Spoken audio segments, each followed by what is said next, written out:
Praise Lord. ഏകനാഥനും രക്ഷിതാവുമായ യേശുക്രിസ്തുവിൻ്റെ അതുല്യനാമം ഈ രാത്രിയിൽ വാഴ്ത്തപ്പെടട്ടെ.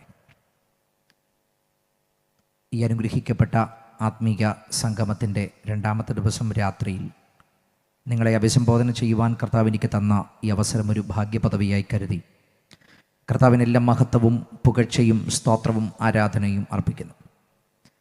പ്രത്യേകിച്ച് ഒടനാവട്ടം ഷാരോൺ ഫെലോഷിപ്പ് ചർച്ചിൻ്റെ പുത്രികാ സംഘടനയായ CMൻ്റെ നേതൃത്വത്തിൽ നടക്കപ്പെടുന്ന ഈ ആത്മീക യോഗം ഇന്ന് രാത്രി പ്രിസൈഡ് ചെയ്യുന്ന ബഹുമാന്യ കത്തുദാസൻ പ്രിയ വിൻസെൻ്റ് പാസ്റ്റർ, ഈ ദൈവസഭയ്ക്ക് ഏറ്റവും ശക്തമായ നേതൃത്വം നൽകുന്ന പ്രിയ ഫിനി പാസ്റ്റർ, വേദിയിലായിരിക്കുന്ന ഷാരോൺ ഫെലോഷിപ്പ് ചർച്ചിന് വ്യത്യസ്ത തലങ്ങളിൽ നേതൃത്വം വഹിക്കുന്ന ഏറ്റവും ആദരണീയരായ കർത്തൃദാസന്മാർ, ഞാൻ സ്നേഹിക്കുന്ന അനവധി ദൈവദാസന്മാരുടെ സാന്നിധ്യം ഇന്ന് രാത്രി ഇവിടെയുണ്ട്. പ്രിയ ഷിബു ജോർജ് പാസ്റ്റർ തുടങ്ങിയുള്ള അനുഗ്രഹീത ദൈവദാസന്മാരുടെ സാന്നിധ്യം എല്ലാവരെയും ഓർത്ത് ദൈവത്തിന് സ്തോത്രം ചെയ്യുന്നു, വന്ദനത്തെ ചൊല്ലുന്നു. അനുഗ്രഹിക്കപ്പെട്ട നിലയിൽ ഗാനമാലപിക്കുന്ന ഗായക സംഘം, അവർ പലരും എനിക്ക് വളരെ പരിചയമുള്ളവരാണ്. അവരെ ഓർത്ത് ദൈവത്തിന് സ്തോത്രം ചെയ്യുന്നു. ലൈവിലൂടെ ഞങ്ങളെ ശ്രവിക്കുന്ന പ്രിയപ്പെട്ടവർ ഇന്ന് രാത്രി ഈ ദേശത്തിൻ്റെ വ്യത്യസ്ത ഭാഗത്തു നിന്ന് ദൈവവചനത്തിൻ്റെ ശ്രദ്ധയ്ക്ക് വേണ്ടി അവലോടും ആഗ്രഹത്തോടും കൂടെ ഈ രാത്രി ഓടി വന്നിരിക്കുന്ന പ്രിയപ്പെട്ടവർ, ഇത് ലൈവ് ടെലികാസ്റ്റ് ചെയ്ത് അതിനകത്ത് ഉടൻ ഞങ്ങളെ ശ്രദ്ധിക്കുന്ന പ്രിയപ്പെട്ടവർ, പ്രത്യേകിച്ച് അതിലൊക്കെ നേതൃത്വം വഹിക്കുന്ന പ്രിയ എൻ്റെ സ്നേഹിതൻ പ്രിയ ബിബിൻ, തൻ്റെ നേതൃത്വത്തിലുള്ള ടീം, മറ്റ് എല്ലാ പ്രിയപ്പെട്ടവർക്കും യേശുക്രിസ്തുവിൻ്റെ പരിശുദ്ധ നാമത്തിലുള്ള അഭിവാദനങ്ങൾ. ഇന്ന് രാത്രിയും ഏതൊരു വേദിയെപ്പോലെ തന്നെ ഈ വേദിയിലും ഉയർത്തുവാൻ ഏറ്റവും മഹനീയമായൊരു നാമമുണ്ട്, ഉയർത്താൻ കൊള്ളാകുന്നൊരു നാമമുണ്ട്. അത് നസ്രയനായ യേശുക്രിസ്തുവിൻ്റെ നാമമാണ്.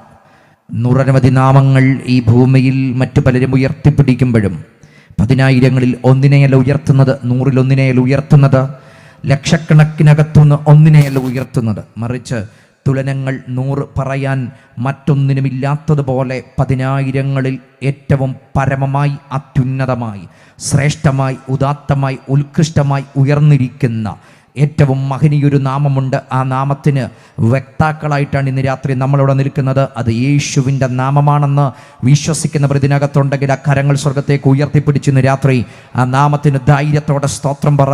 ആ നാമം ഏറ്റവും ഉന്നതമായ നാമമാണ്. ഒരുപറ്റം ചെറുപ്പക്കാർ നേതൃത്വം നൽകുന്ന ഒരു ആത്മീക യോഗം കൂടെയാണ്. നിങ്ങളെ ഞാൻ പ്രത്യേകമായി അപ്രീഷിയേറ്റ് ചെയ്യുന്നു. ഈ കാലഘട്ടത്തിനകത്ത് നിങ്ങളൊരു ആവശ്യകതയാണ്. നിങ്ങളുടെ പ്രസൻസ് ഈ കാലഘട്ടത്തിൻ്റെ ഏറ്റവും വലിയ നീഡാണ്. വളരെ നിരാശയുടെയും സങ്കടത്തിൻ്റെയും തേർവാഴ്ചകൾ, ഇരുട്ടിൻ്റെ വല്ലാത്ത പ്രവണതകൾ, അക്രമങ്ങൾ, അരാജകത്വങ്ങൾ, തിന്മകളുടെ പ്രവർത്തനങ്ങൾ, ലഹരികൾ, അതിൻ്റെ ആധിപത്യങ്ങളൊക്കെ നടത്തുമ്പോൾ ഇതൊന്നുമില്ലാതെ എങ്ങനെയാണ് ജീവിതം മുൻപോട്ട് കൊണ്ടുപോകുന്നതെന്നും അത് എത്രയും മനസ്സലിവോടെ ഈ സമൂഹത്തിന് നൽകാൻ കഴിയുമെന്ന് കാണിക്കുന്ന ഒരു പറ്റം ചെറുപ്പക്കാർ ഈ ദേശത്തുണ്ട്, ഈ ദൈവസഭയ്ക്കുണ്ട്. നിങ്ങളെ ഓർത്ത് ഞാൻ അഭിമാനിക്കുന്നു. നിങ്ങളുടെ പ്രയത്നങ്ങളൊന്നും വ്യർത്ഥമാകില്ല എന്ന ഉറപ്പായ പ്രോമിസോടുകൂടെ ഇന്ന് രാത്രി ഞാൻ തിരുവെടുത്തിലേക്ക് ഒരുമിച്ച് നമ്മുടെ ശ്രദ്ധ തിരിക്കാൻ താല്പര്യപ്പെടുകയാണ്. നമ്മൾ ഒരുമിച്ച് ഇന്ന് രാത്രി പോകുന്നത് റോമാലേഖനത്തിലേക്കാണ്. റോമാലേഖനം 8-ാം അധ്യായം അതിൻ്റെ 28-29 വാക്യങ്ങളാണ് ഇന്ന് രാത്രി നമ്മുടെ ചിന്തയ്ക്ക് ആധാരമായിട്ട് നമ്മൾ വായിക്കാൻ താല്പര്യപ്പെടുന്നത്. റോമാലേഖനം 8-ാം അധ്യായം അതിൻ്റെ 28-29 വാക്യങ്ങൾ അത് ഇവിടെ വായിക്കുന്നു. എന്നാൽ ദൈവത്തെ സ്നേഹിക്കുന്നവർക്ക്, നിർണയപ്രകാരം വിളിക്കപ്പെട്ടവർക്ക് തന്നെ സകലവും നന്മയ്ക്കായി കൂടി വ്യാപരിക്കുന്നു എന്ന് നാം അറിയുന്നു. അവൻ മുന്നറിഞ്ഞവരെ തൻ്റെ പുത്രൻ അനേകം സഹോദരന്മാരിൽ ആദിജാതൻ ആകേണ്ടതിന് അവിടുത്തെ സ്വരൂപത്തോട് അനുരൂപമാകുവാൻ മുൻ നിയമിച്ചിരിക്കുന്നു. ഒരു നിമിഷം കൂടെ നമ്മുടെ കണ്ണുകളെല്ലാം ഒന്നടയ്ക്കാം. ഇന്ന് രാത്രി ഈ ഗ്രൗണ്ടിനകത്ത് വ്യാപരിക്കുന്ന ദൈവത്തിൻ്റെ മഹനീയ സാന്നിധ്യത്തെ ആഴത്തിൽ തിരിച്ചറിയുന്നവർ ഇതിനകത്ത് ഇരിപ്പുണ്ടെങ്കിൽ ഒരുമിച്ച് അല്പനിമിഷങ്ങൾ പ്രാർത്ഥിച്ചു തുടങ്ങട്ടെ. ആത്മമണ്ഡലത്തിനകത്ത് ഈ ദേശത്ത് നമ്മൾ ഒരു സമരമുഖം തുറന്ന് ഇന്ന് രാത്രി സുവിശേഷത്തിൻ്റെ അത്ഭുതകരമായ സന്ദേശം ദേശത്ത് കൈമാറുമ്പോൾ അത് അത്ഭുതങ്ങൾ ഈ ദേശത്ത് സൃഷ്ടിക്കേണ്ടതിന് കൃപ ലഭിച്ച ദൈവമക്കളെല്ലാം ഒരു നിമിഷം അക്കരങ്ങളൊക്കെ സ്വർഗത്തേക്കൊന്ന് ഉയർത്തിപ്പിടിച്ച് വായ്കൾ തുറന്ന് ഇന്ന് രാത്രി ഒന്ന് പ്രാർത്ഥിച്ചു തുടങ്ങട്ടെ. അധികാരമുള്ള യേശുവിൻ്റെ കരം ഇന്ന് രാത്രി ദേശത്ത് വ്യാപരിക്കട്ടെ. ഇരുട്ടുകൾ മാറട്ടെ, അധാർമികതകൾ മാറട്ടെ, അന്ധകാരങ്ങൾ മാറട്ടെ, ദേശത്തിന്മേൽ ദൈവത്തിൻ്റെ ജീവൻ വ്യാപരിക്കട്ടെ. അങ്ങനെ വിശ്വസിക്കുന്നവർ ഇന്ന് രാത്രി ഒന്നിച്ച് എന്നോടൊപ്പം പ്രാർത്ഥിക്കട്ടെ. ഞങ്ങളുടെ പ്രിയ കർത്താവേ, ഞങ്ങൾ ഒരുമിച്ച് ഇന്ന് രാത്രി ദേശത്തെ ഞങ്ങളുടെ കരങ്ങളിൽ സമർപ്പിച്ചുകൊണ്ട് പ്രാർത്ഥിക്കുന്നു. ജീവനുള്ള അത്ഭുതം ചെയ്യുവാൻ കഴിയുന്ന ദൈവത്തിൻ്റെ വചനം ഇന്ന് രാത്രി കൈമാറുമ്പോൾ അത് ജനത്തിന്മേൽ വ്യാപരിക്കട്ടെ, ദേശത്തിന്മേൽ വ്യാപരിക്കട്ടെ. ദേശത്തിന് ജീവൻ സംഭവിക്കേണ്ടതിനായി ഞങ്ങൾ പ്രാർത്ഥിക്കുന്നു. ഈ സമൂഹത്തെ ഞങ്ങളുടെ കരങ്ങളിൽ സമർപ്പിക്കുന്നു, ഈ ദേശത്തെ ഞങ്ങളുടെ കരങ്ങളിൽ സമർപ്പിക്കുന്നു. ബ്ലെസ് ചെയ്യണം യേശുവിൻ നാമത്തിൽ തന്നെ. റോമലേഖനം എന്ന ഏറ്റവും അനുഗ്രഹിക്കപ്പെട്ട ലേഖനം, ദൈവശാസ്ത്ര ചിന്തകളുടെ ഏറ്റവും കനവും ഗംഭീരവുമായ അവതരണം തന്നെ നമുക്ക് ഈ ലേഖനത്തിനകത്ത് കാണുവാൻ കഴിയുന്നുണ്ട്. ഇത് തുടങ്ങുന്ന അധ്യായം മുതൽ തീരുന്ന അധ്യായം വരെ നോക്കിയാൽ ഒട്ടനവധി ദൈവശാസ്ത്രത്തിൻ്റെ പ്രമേയങ്ങൾ അടുക്കോടും ചിട്ടയോടുകൂടെ പൗലോസ് അവതരിപ്പിക്കുന്നത് നമുക്ക് കാണുവാൻ കഴിയുന്നുണ്ട്. ദൈവത്തിൻ്റെ നീതി എന്നത് ഒരു പ്രധാന വിഷയമാക്കി എടുത്താൽ ദൈവത്തിൻ്റെ നീതി എങ്ങനെ പാപിയോടുള്ള ബന്ധത്തിൽ, ദൈവത്തിൻ്റെ നീതി എങ്ങനെ സഭയോടുള്ള ബന്ധത്തിൽ, ദൈവനീതി എങ്ങനെ യഹൂദനോടുള്ള ബന്ധത്തിൽ എന്ന് സവിസ്തരമായ ദൈവനീതിയുടെ ഒരു പ്രകടനം തന്നെ നമുക്കിതിനകത്ത് കാണുവാൻ കഴിയുന്നുണ്ട്. ഒട്ടനവധി ദൈവശാസ്ത്ര പദങ്ങൾ കൊണ്ട് റോമലേഖനം ഭയങ്കര സമ്പന്നമാണ്. നീതീകരണം, വിശുദ്ധീകരണം, തേജസ്കരണം, ഏകീകരണം, പുത്രത്വം, ദത്തെടുപ്പ്, ആത്മനിറവിലുള്ള ജീവിതങ്ങൾ, പ്രകൃതിയോടുള്ള ബന്ധത്തിൽ എന്നുവേണ്ട ഒട്ടനവധി കാര്യങ്ങൾ, മുൻ നിയമനങ്ങൾ, മുൻ നിർണയങ്ങൾ, തിരഞ്ഞെടുപ്പ്, ഒട്ടനവധി ദൈവശാസ്ത്ര പദങ്ങളുടെ കലവറകൾ തന്നെയാണ് റോമലേഖനം നമുക്ക് മുമ്പിൽ തുറന്നിടുന്നത്. ആത്മീയമായ ഏതൊരു മനുഷ്യൻ്റെയും അന്തരാത്മാവിനെ സ്പർശിക്കുന്ന ഏറ്റവും ഗൗരവമായ ചിന്തകൾ നമുക്കിതിനകത്തൂടെ മനസ്സിലാക്കുവാൻ കഴിയുന്നുണ്ട്. ഞാൻ നിങ്ങളുടെ മനസ്സുകളെ ഈ 8-ാം അധ്യായത്തിലേക്ക് വേഗത്തിൽ കേന്ദ്രീകരിക്കുവാൻ താല്പര്യപ്പെടുകയാണ്. ഈ 8-ാം അധ്യായത്തിലേക്ക് നമ്മൾ വരണമെങ്കിൽ അതിൻ്റെ തൊട്ട് മുമ്പിലത്തെ അധ്യായം 7-ാം അധ്യായം അവസാനിക്കുന്നത് ഒരു നിലവിളിയും അനന്തരമായിട്ട് അത് നൽകുന്ന ഒരു പ്രത്യാശയും പറഞ്ഞുകൊണ്ടാണ് 7-ാം അധ്യായം അവസാനിക്കുന്നത് തന്നെ. നിലവിളി എന്ന് പറയുന്നത്, അയ്യോ ഞാൻ അരിഷ്ട മനുഷ്യൻ, ഈ മരണത്തിനധീനമായ ശരീരത്തിനകത്തു നിന്ന് എന്നെ ആർ വിടുവിക്കും എന്ന ഒരു ചോദ്യം അവിടെ ഉയരുകയാണ്. അത് ഒരു കാലഘട്ടത്തിൻ്റെ ചോദ്യമാണ്, അത് ഒരു യൂണിവേഴ്സലായിട്ടുള്ള ഒരു ചോദ്യമാണ്. എന്നാൽ അതിൻ്റെ തൊട്ടു താഴെ അതിൻ്റെ ഉത്തരം പറയുന്നുണ്ട്, കർത്താവായ യേശുക്രിസ്തു മുഖാന്തരം ഞാൻ ദൈവത്തിന് സ്തോത്രം ചെയ്യുന്നു. ഏത് ചോദ്യങ്ങൾക്കും ഉത്തരം ലഭിക്കുന്ന ക്രിസ്തുവിലുള്ള മറുപടിയെ പറഞ്ഞുകൊണ്ടും ഒരു സാധ്യതകൾ മാനവകുലത്തിന് മുൻപിൽ ഇട്ടുകൊണ്ടുമാണ് 7-ാം അധ്യായം അവസാനിക്കുന്നത്. ഈ ചോദ്യങ്ങളുടെ ഒത്തിരി ബാക്ക്ഗ്രൗണ്ടുകളുണ്ട്, ഞാൻ അതിലേക്ക് പിന്നീട് വരാം. എന്നാൽ 8-ാം അധ്യായം തുടങ്ങുന്നത് അതുകൊണ്ട് ഇപ്പോൾ, ഏതുകൊണ്ട് ഈ കർത്താവായ യേശുക്രിസ്തു മുഖാന്തരം നമുക്ക് ജയം തന്ന ആ ദൈവിക ജയത്തെ പറഞ്ഞിട്ട് പറയുന്നു, അതുകൊണ്ട് ഇപ്പോൾ ക്രിസ്തു യേശുവിലുള്ളവർക്ക് ഒരു ശിക്ഷാവിധിയും ഇല്ല. ഇത് തുടങ്ങുന്നത് ഒരു സ്വാതന്ത്ര്യം പറഞ്ഞുകൊണ്ട്. 8-ാം അധ്യായം സ്വാതന്ത്ര്യത്തിൻ്റെ അധ്യായമാണ്. ഒരു പക്ഷേ തിരുവെടുത്തുകളുടെ തന്നെ ആ സവിസ്തരമായ പ്രമേയങ്ങളുടെ നട്ടെല്ലെന്നറിയപ്പെടുന്ന ഒരു അധ്യായമാണ് റോമാലേഖനം 8-ാം അധ്യായം എന്ന് പറയുന്നത്. ഇവിടെ മുതൽ പൗലോസ് സവിസ്തരമായ ഒരു മനസ്സുകൾക്കകത്തേക്ക് തൊട്ട് അതിനെ സ്വാന്തനപ്പെടുത്തുന്ന ഒട്ടനവധി ചിന്തകൾ ഈ 8-ാം അധ്യായത്തിനകത്ത് പങ്കുവെക്കുന്നുണ്ട്. ആ ജീവന്റെ ആത്മാവിൻ്റെ പ്രമാണം, കൃപയുടെ പ്രമാണം, ആത്മാവിൻ്റെ പ്രമാണം, ജഡത്തിൻ്റെ പരിമിതികൾ, ആത്മാവ് നൽകുന്ന വിശാല സാധ്യതകൾ, അങ്ങനെ ഒട്ടനവധി കാര്യങ്ങൾ പങ്കുവെക്കുന്നു. അടുത്തത് ഒരു മനുഷ്യ ജീവിതത്തിൽ നേരിടുന്ന കഷ്ടതകൾ, അതിനോടുള്ള സമീപനങ്ങൾ. അടുത്തത് ഈ പ്രകൃതി എന്തിനു വേണ്ടി കാത്തിരിക്കുന്നു, ആ കാത്തിരിപ്പിനെ പറ്റി, അതിൻ്റെ നടുവിൽ വിശുദ്ധന്മാരുടെ കാത്തിരിപ്പിനെ പറ്റി ഇത് മുഴുവൻ അവിടെ പങ്കുവെക്കുന്നു. ഇതും കഴിഞ്ഞതിന് ശേഷമാണ് നമ്മൾ വായിച്ച ആ 28-ാമത്തെ വാക്യത്തിലേക്ക് വരുന്നത്. ഈ വാക്യം നമുക്കെല്ലാം സുപരിചിതമാണ്. ഒരുപക്ഷേ ഈ ദേശത്തിലെ ഒട്ടനവധി വ്യക്തിത്വങ്ങൾക്ക് ഈ വാക്യം വളരെ സുപരിചിതമാണ്. എന്നാൽ ഈ വാക്യത്തിൽ നിന്നുകൊണ്ട് ദൈവം എൻ്റെ പക്കൽ ഭരമേൽപ്പിച്ച വ്യത്യസ്തമായ ഒരു ചിന്തകളിലേക്ക് നിങ്ങളുടെ മനസ്സുകളെ ഞാൻ കൊണ്ടെത്തിക്കാൻ താല്പര്യപ്പെടുകയാണ്. ഞാൻ ഈ വാക്യവും ഈ അധ്യായവും പഠിച്ചപ്പം എനിക്ക് മനസ്സിലായ ഒരു 5 കൂട്ടം കാര്യങ്ങളുണ്ട്. 5 കൂട്ടം കാര്യങ്ങൾ. 1, പ്രവർത്തിക്കുന്നൊരു ദൈവം. 2, തന്നെ സ്നേഹിക്കുന്നവർക്ക് വേണ്ടി പ്രവർത്തിക്കുന്ന ദൈവം. 3, തന്നെ സ്നേഹിക്കുന്നവർക്ക് വേണ്ടി നന്മയ്ക്കായി പ്രവർത്തിക്കുന്ന ദൈവം. 4, മുന്നറിഞ്ഞവർക്ക് വേണ്ടിയും മുൻ നിയമിച്ചവർക്ക് വേണ്ടിയും പ്രവർത്തിക്കുന്ന ദൈവം. 5-ാമത്തെ കാര്യം, ഏറ്റവും പെർഫെക്റ്റായി തികവുറ്റ നിലയിൽ പ്രവർത്തിക്കുന്ന ഒരു ദൈവം. 5 വിധ കാര്യങ്ങളാണ് എനിക്ക് ഭാഗത്തു നിന്ന് മനസ്സിലായത്. 1, പ്രവർത്തിക്കുന്ന ദൈവം. പ്രവർത്തിക്കുന്ന ദൈവം ഇന്ന് രാത്രി വാക്കും ഭാഷണവും കൂടാതെ ഈ ചരിത്രം, ഈ പ്രപഞ്ചം, ഇതിൻ്റെ ചുറ്റുപാടുകൾ, ഇവിടെയുള്ള നിർമ്മിക്കപ്പെട്ട സകലതിനെയും നോക്കിക്കഴിഞ്ഞാൽ ഒരു കാര്യം നമുക്ക് വ്യക്തമാണ്, നമ്മുടെ ദൈവം പ്രവർത്തിക്കുന്ന ദൈവമാണ്. പ്രവർത്തിക്കുന്ന ദൈവമാണ്. ദൈവത്തിൻ്റെ സ്വഭാവ ഗുണത്തെ, ദൈവമെന്തെന്ന് ആദ്യം പറഞ്ഞുകൊണ്ട് തന്നെ ഞാൻ തുടങ്ങാം. പൗലോസിൻ്റെ പ്രസംഗത്തിനകത്ത്, പ്രത്യേകിച്ച് അഥേന എന്ന് പറയുന്ന പ്രൗഢഗംഭീരമായ പട്ടണത്തിനകത്ത് പൗലോസ് നടത്തിയ ഒരു വിശ്വപ്രസിദ്ധമായ ഒരു പ്രഭാഷണമുണ്ട്. വിശ്വപ്രസിദ്ധമായ ഒരു പ്രഭാഷണം. അതിനകത്ത് എപ്പിക്കൂര്യരും സ്റ്റോയിക്കരും എന്ന് പറയുന്ന താത്വിക സമൂഹങ്ങൾ പൗലോസിന് മുമ്പിലുണ്ടായിരുന്നു. എപ്പിക്കൂര്യരും സ്റ്റോയിക്കരും ഒക്കെ പറയുന്നത് തിന്നുക, കുടിക്കുക, നാളെ നീ മരിക്കും, അടിച്ചു പൊളിച്ച് തകർത്ത് തിമിർത്ത് ജീവിക്കുക, ആരോടും കടപ്പാട് വേണ്ട, ഒന്നിനോടും കടപ്പാട് വേണ്ട, യാതൊന്നിനോടും പ്രതിബദ്ധത വേണ്ട, നാളെയെപ്പറ്റി ചിന്തിക്കുക പോലും വേണ്ട. ഈ ഒരു കൊച്ചായിസ് ഇവിടെ തകർത്ത് തിമിർത്ത് നിങ്ങൾ ജീവിക്കുക. നാളെ എന്ത് സംഭവിക്കും നിങ്ങളതിനെപ്പറ്റി ബോധർ ചെയ്യേണ്ട യാതൊരു കാര്യമില്ല. ഇന്നത്തെ ലാംഗ്വേജ് ആണെങ്കിൽ ഹൂ കേഴ്സ് എന്നങ്ങ് പറഞ്ഞാൽ മാത്രം മതി. നാളെയെപ്പറ്റി നിങ്ങൾ ചിന്തിക്കേണ്ട യാതൊരു കാര്യവും ഇല്ല. പക്ഷേ ഇങ്ങനെയുള്ള താത്വിക സമൂഹങ്ങളുടെ മുമ്പിൽ നിന്നുകൊണ്ടാണ് ഈ അഥേനയിൽ പൗലോസ് വിശ്വപ്രസിദ്ധമായ പ്രസംഗങ്ങൾ നടത്തുന്നത്. അതിനകത്ത് ആരാണ് ദൈവം, എന്താണ് ദൈവത്തിൻ്റെ സ്വഭാവം എന്നതിന് പൗലോസ് അവിടെ ഒരു വ്യാഖ്യാനം കൊടുക്കുന്നുണ്ട്. ദൈവത്തെ പൗലോസ് അവിടെ പരിചയപ്പെടുത്തുന്നത് ദൈവം എന്നത് സൃഷ്ടിയല്ല, സൃഷ്ടാവാണ്. ദൈവം എന്നത് കീഴാക്കപ്പെട്ടതല്ല, സകലത്തെയും കീഴാക്കിയതാണ്. ദൈവം എന്നത് ആരുടെയെങ്കിലുമൊക്കെ കൈക്കീടിനകത്ത് ഒതുങ്ങിയിരിക്കുന്നതല്ല, സകലത്തെയും തൻ്റെ കൈക്കീടിനകത്ത് ഒതുക്കാൻ അധികാരമുള്ളതാണ്. ദൈവത്തിൻ്റെ സ്വഭാവം എന്താണ്?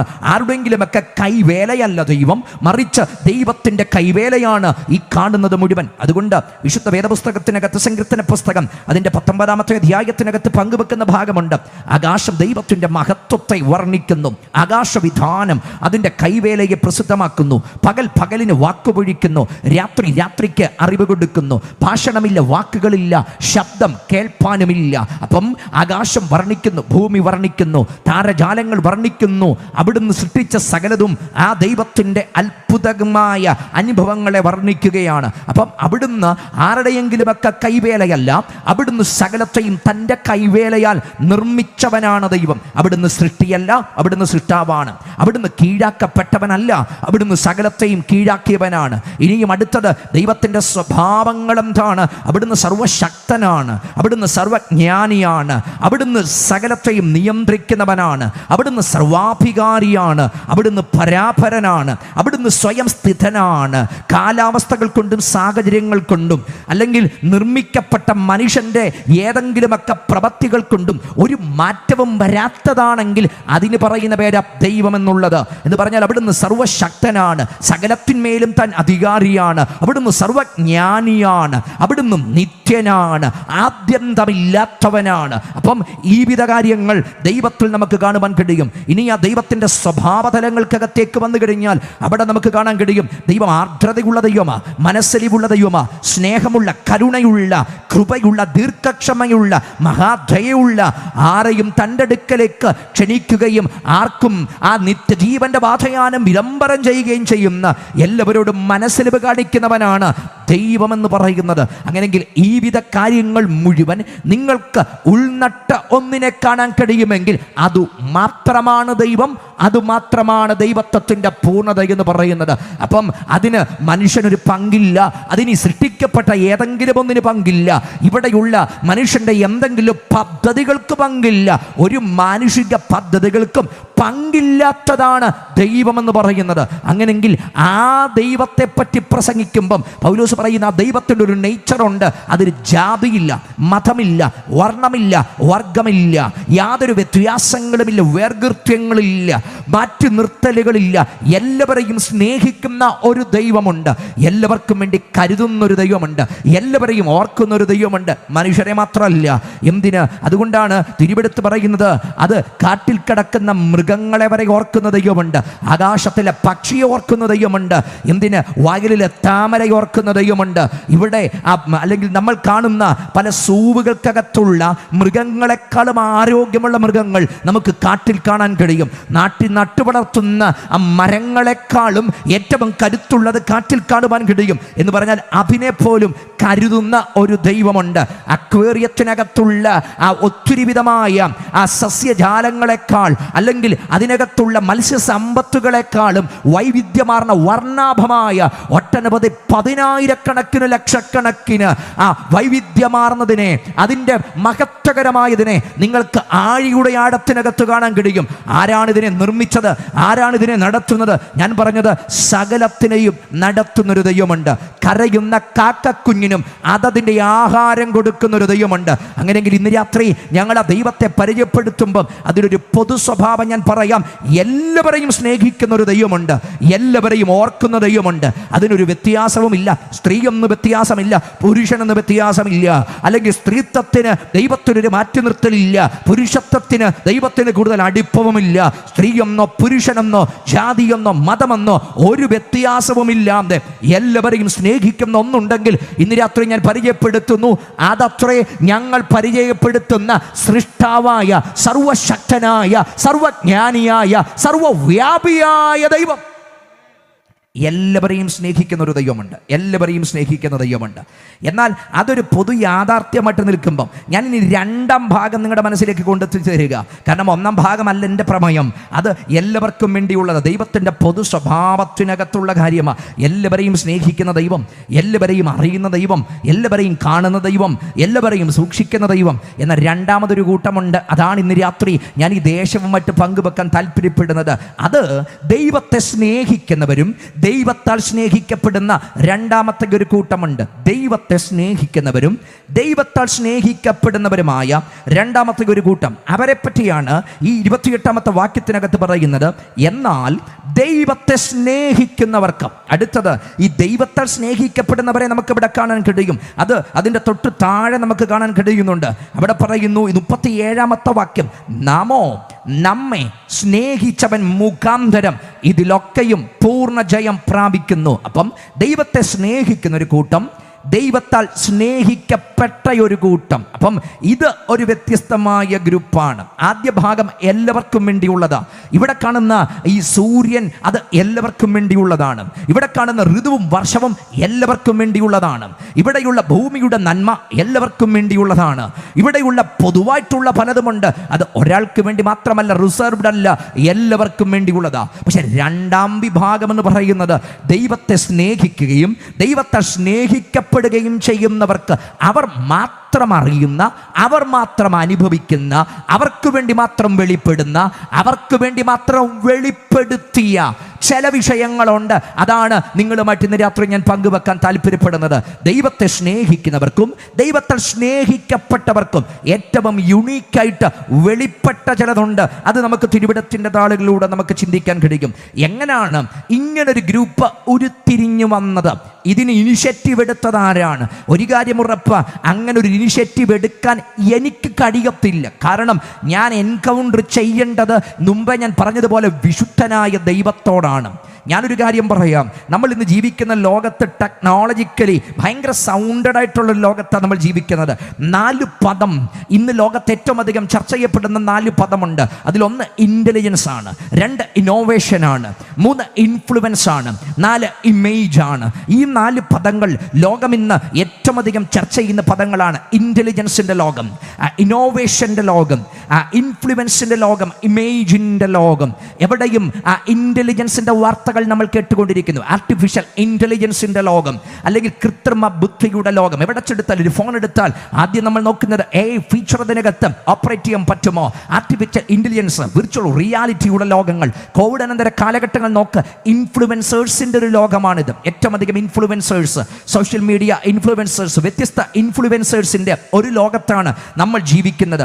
ഏറ്റവും അധികം ഇന്നോവേറ്റീവായിട്ടുള്ള കണ്ടുപിടുത്തങ്ങൾ, ഇന്നോവേഷനുകൾ, ഇന്നോവേറ്റീവ് അപ്രോച്ചുകൾ ഈ സമൂഹത്തിനകത്ത് നമ്മൾ കണ്ടും കേട്ടുകൊണ്ടിരിക്കുക. അപ്പം ഈ 4 വാക്കുകൾ ഏറ്റവും പ്രസക്തമാണ്. ഇന്ന് ഫോളോവേഴ്സും ഫെയിമുമാണ് ഈ സമൂഹത്തിനകത്ത് ഏറ്റവും പ്രധാനപ്പെട്ട ചർച്ചാ വിഷയം എന്ന് പറയുന്നത്. മനുഷ്യൻ ഏറ്റവും അധികം കണ്ടന്റിന് വേണ്ടിയാണ് ഇന്ന് ശ്രമിച്ചുകൊണ്ടിരിക്കുന്നത്. എവിടെ നോക്കിയാലും മനുഷ്യന് വേണ്ടത് കണ്ടന്റ് മാത്രമേ ഉള്ളൂ. അതൊരു മരണ വീട്ടിൽ ചെന്നാലും കണ്ടന്റ് കിട്ടിയാൽ അത് ടെലികാസ്റ്റ് ചെയ്യാൻ മടി കാണിക്കാത്ത ഒരു പ്രത്യേക മാധ്യമ തലത്തിനകത്ത് നമ്മൾ ജീവിക്കുന്നത്. ഇക്കഴിഞ്ഞ ദിവസം ഞാൻ കണ്ട അല്ല നമ്മളെല്ലാം കണ്ട ഒരു പ്രസിദ്ധനായ ഒരു സിനിമാ നടൻ, അദ്ദേഹത്തിൻ്റെ ഏറ്റവും അവസാനത്തെ ജനം മുഴുവൻ അന്ത്യോപചാരം അർപ്പിക്കുന്ന ഒരു വേള ഞാൻ കണ്ടു. ഞാൻ മിക്ക മാധ്യമങ്ങളും നോക്കിയപ്പം കണ്ടൊരു കാര്യമുണ്ട്.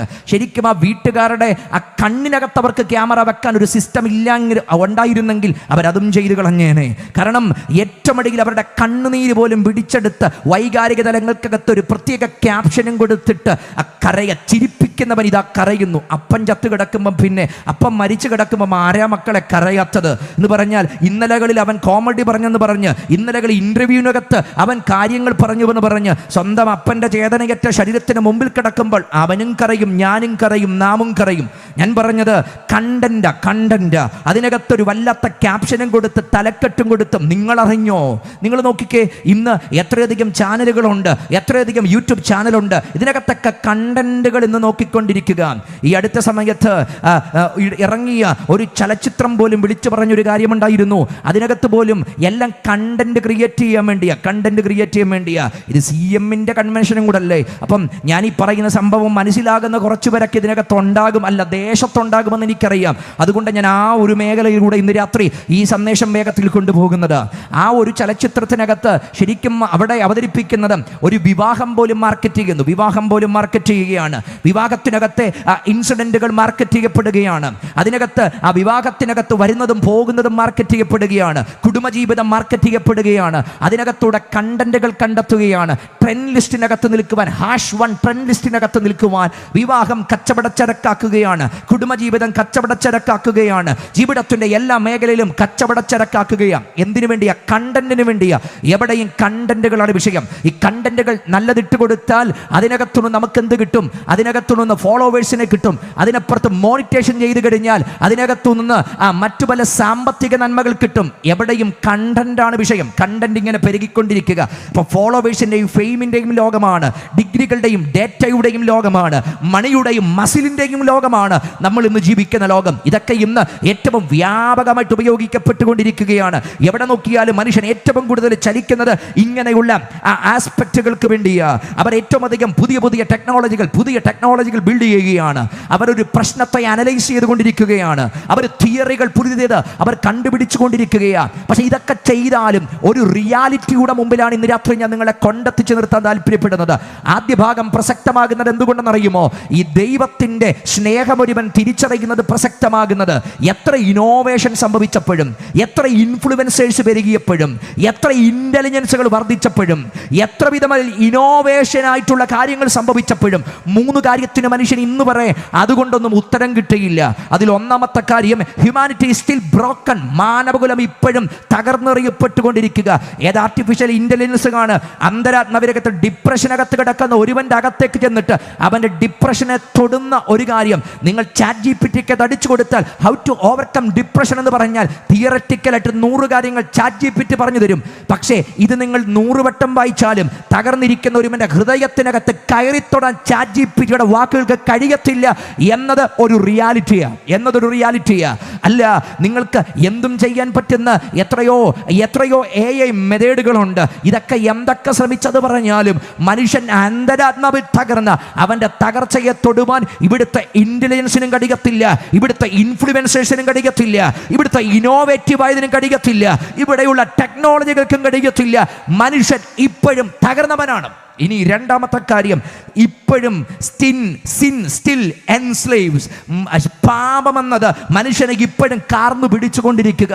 ഏത് ടെക്നോളജിയാ ഇതിനകത്തുനിന്ന് ഓവർകം ചെയ്തത്? ആർട്ടിഫിഷ്യൽ ഇന്റലിജൻസ് കൊണ്ട് അവൻ പാപത്തിന് വെളി വന്നില്ല. ഏറ്റവും തിന്മകൾ പെരുകിക്കൊണ്ടിരിക്കുക. 5 പേരെ കൊന്നിട്ട് റിപ്പർ ചന്ദ്രനെ പണ്ട് കേട്ടിട്ടുണ്ട്. എന്നാൽ റിപ്പറിനേക്കാളും ഭീകരമായിട്ട് 5 പേരുടെ തലയടിച്ച് തകർത്ത് 1.5 മണിക്കൂറിന് ശേഷം പൊറോട്ടയും ചിക്കനും കിട്ടിയില്ലെങ്കിൽ ഞാൻ കഴിക്കത്തില്ലെന്ന് പറഞ്ഞ 23 വയസ്സുകാരൻ്റെ കൂസലില്ലായ്മയ്ക്ക് കേരളം സാക്ഷ്യം വഹിച്ചതല്ലേ? ഒരു വക്കീലല്ലേ അങ്ങ് ആ കായംകുളത്ത് സ്വന്തം അപ്പൻ്റെ മുഖവും ദേഹത്തും നോക്കി 57 വെട്ടുകൾ വെട്ടി അപ്പനെ അറിഞ്ഞം പുറഞ്ഞം വെട്ടിയ ഒരു വക്കീലിൻ്റെ വാർത്ത നമ്മൾ കേട്ടിയതല്ലേ? എന്നാ സംഭവിച്ചത്? ഞാൻ പറഞ്ഞത്, പാപം ഇപ്പോഴും പെരുകുകയാ, തിന്മ വർദ്ധിച്ചു കൊണ്ടിരിക്കുക, അരാജകത്വങ്ങൾ സമൂഹത്തിനകത്ത് വർദ്ധിക്കുക. ആർക്കാ പിടിച്ചു നിർത്താൻ പറ്റുന്നത്? ആരെയൊക്കെ നിയന്ത്രിക്കാൻ പറ്റുന്നത്? എല്ലാം നിയന്ത്രണത്തിന് വെളിയില്ല. ഒരു ഘട്ടത്തിനപ്പുറത്ത് ആർക്കും ആരെയും നിയന്ത്രിക്കാൻ പറ്റത്തില്ല. അധ്യാപകർക്ക് കഴിയത്തില്ല, മാതാപിതാക്കൾക്ക് കഴിയത്തില്ല, സമൂഹ സമൂഹത്തിന് കഴിയത്തില്ല, രാഷ്ട്രീയത്തിന് കഴിയത്തില്ല, ഒന്നിനും കഴിയത്തില്ല.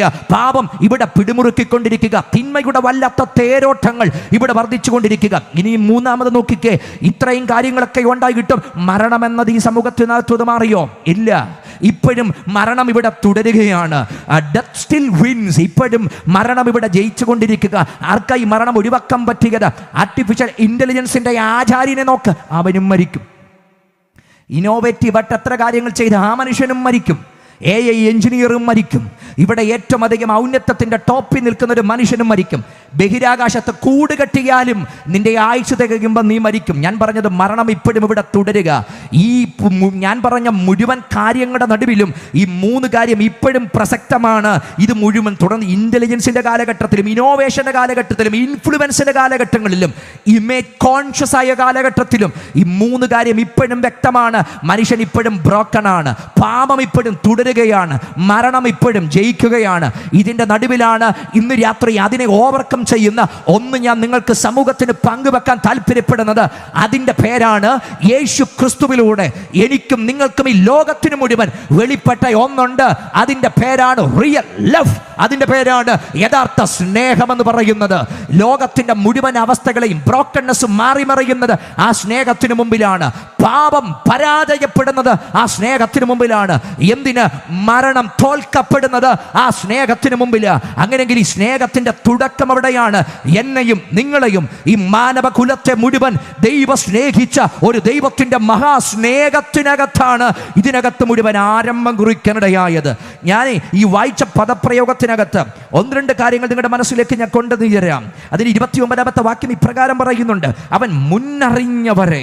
ഇനി 30ാമത്തെ വാക്യം പറയുന്നു, മുൻ നിയമിച്ചവരെ. രണ്ട് പദം, മുന്നറിഞ്ഞവര്, രണ്ട് മുൻ നിയമിച്ചവര്. ഈ രണ്ട് പദത്തിന്റെ അർത്ഥം നമ്മൾ പരസ്പരം അറിയാൻ തുടങ്ങിയിട്ട് കാലങ്ങൾ കുറച്ചേ ആയിട്ടുള്ളൂ. അതിനപ്പുറത്തേക്കുള്ള പരിചയങ്ങളൊന്നുമില്ല. പക്ഷേ ദൈവം മനുഷ്യനെ സ്നേഹിച്ച് അവന് വേണ്ടി ദൈവിക പദ്ധതി ഒരുക്കി വെച്ചത് ഇന്നും ഇന്നലെയുമല്ല. മറിച്ച് ഈ ഭൂമി ഉളവാകുന്നതിന് മുമ്പ് തന്നെ ദൈവത്തിന്റെ സ്നേഹം മനുഷ്യർക്ക് വേണ്ടി ഒരുക്കി വെച്ചു. അവന് വേണ്ടി ആ ദൈവപുത്രനെ മാറ്റി നിർത്തുവാനിടയായി. അതുകൊണ്ട് തിരുവിടത്തിന്റെ അതൊക്കെ ദൈവശാസ്ത്രപരമായ ലാംഗ്വേജുകളാണ്. ലോകസ്ഥാപനത്തിന് മുമ്പേ അറുക്കപ്പെട്ട കുഞ്ഞാട്. ഒരുപക്ഷെ ഇത് പൊതുവേദിയിൽ പറഞ്ഞാൽ എത്രത്തോളം അതിൻ്റെ ആഴം മനസ്സിലാകില്ല. അതുകൊണ്ട് ഞാൻ ആ ഭാഗത്തേക്ക് പോകുന്നില്ല. പക്ഷെ ഒരു കാര്യം ഉറപ്പ്, ഇന്നും ഇന്നലെയും അല്ല ഈ സ്നേഹം തുടങ്ങിയത്.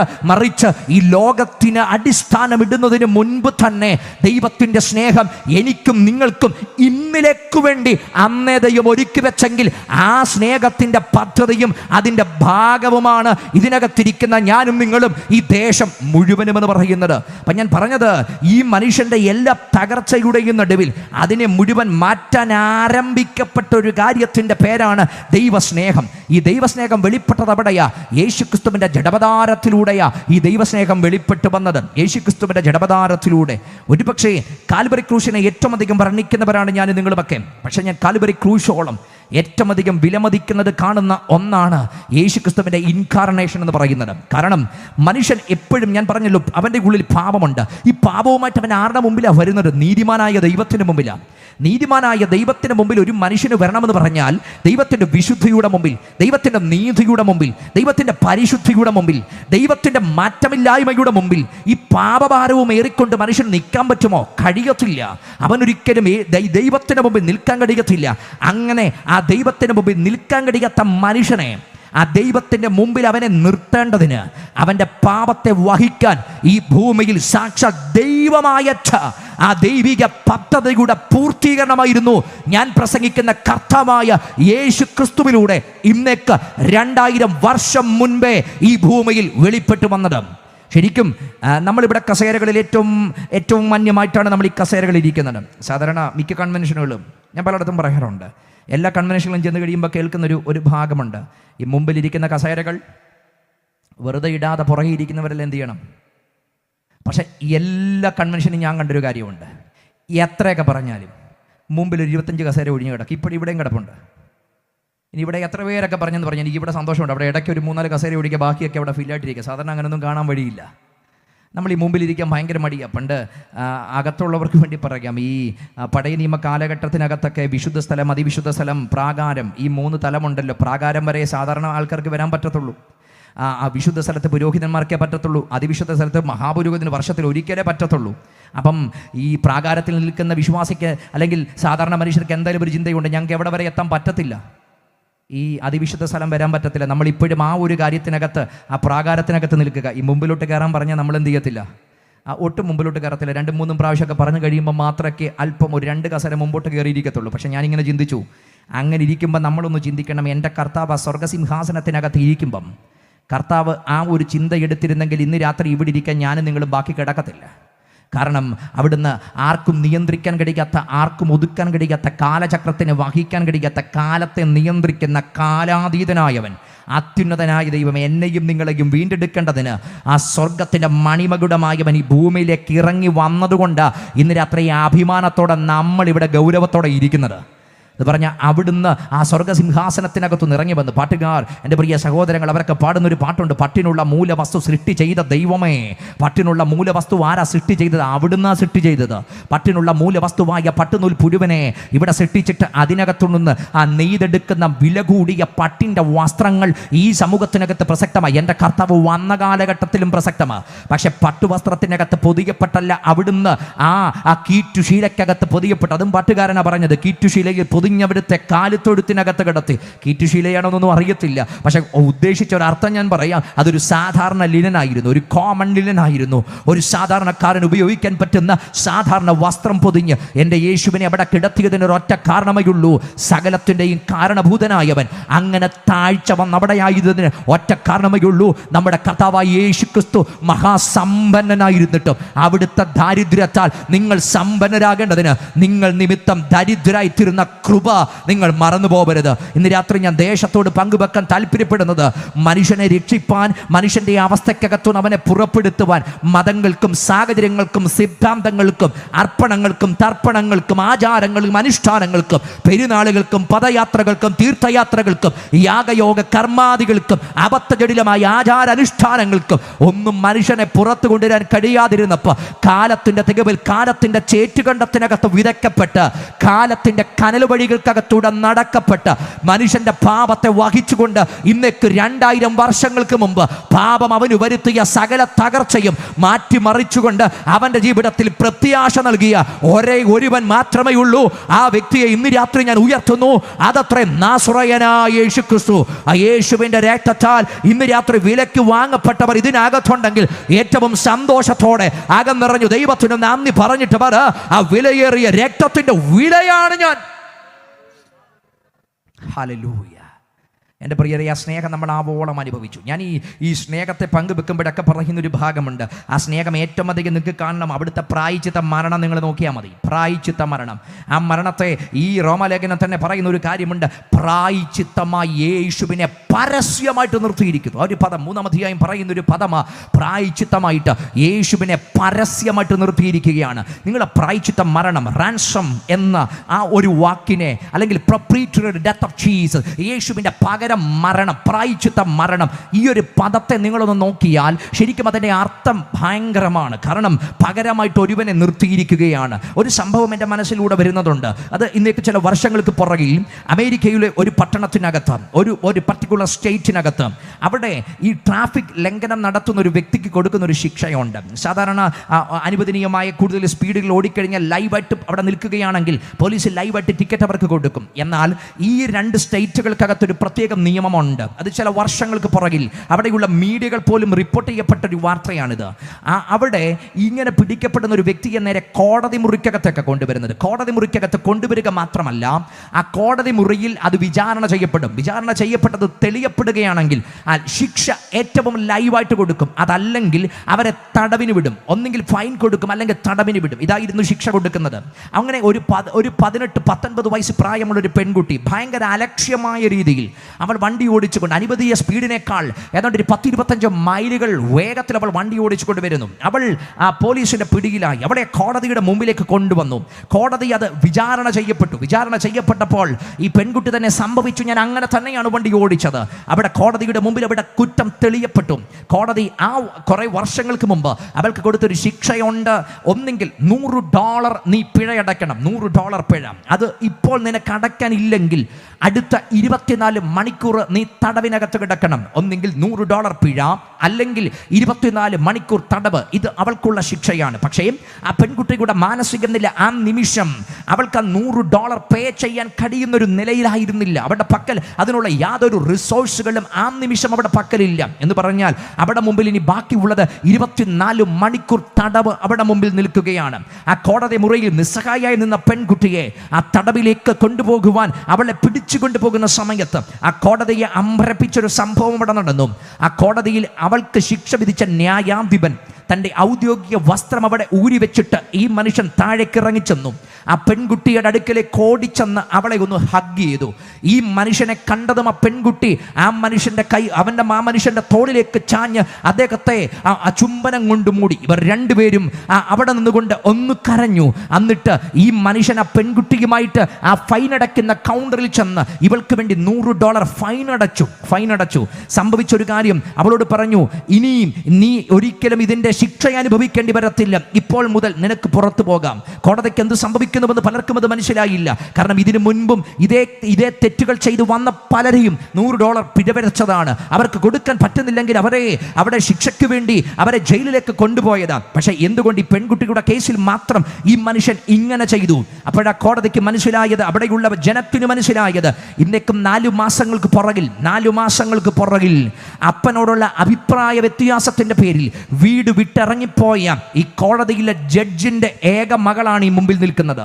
അപ്പനോടുള്ള അഭിപ്രായ വ്യത്യാസത്തിന്റെ പേരിൽ 4 മാസങ്ങൾക്ക് പുറകിൽ വീട് വിട്ടിറങ്ങിപ്പോയവളാണ്. തൻ്റെ തന്നിഷ്ടത്തിന് 4 മാസങ്ങൾ ജീവിച്ചവളാണ്. എവിടെയോ ജീവിതം അവൾക്ക് മുമ്പിൽ താറുമാറായി പോയി. അലക്ഷ്യമായ ജീവിതം അവൾ നയിക്കുകയാ. എല്ലാം തകരപ്പെട്ട് അപ്പൻ്റെ കോടതിയുടെ മുമ്പിൽ തന്നെ അവൾ വന്നു വീണു.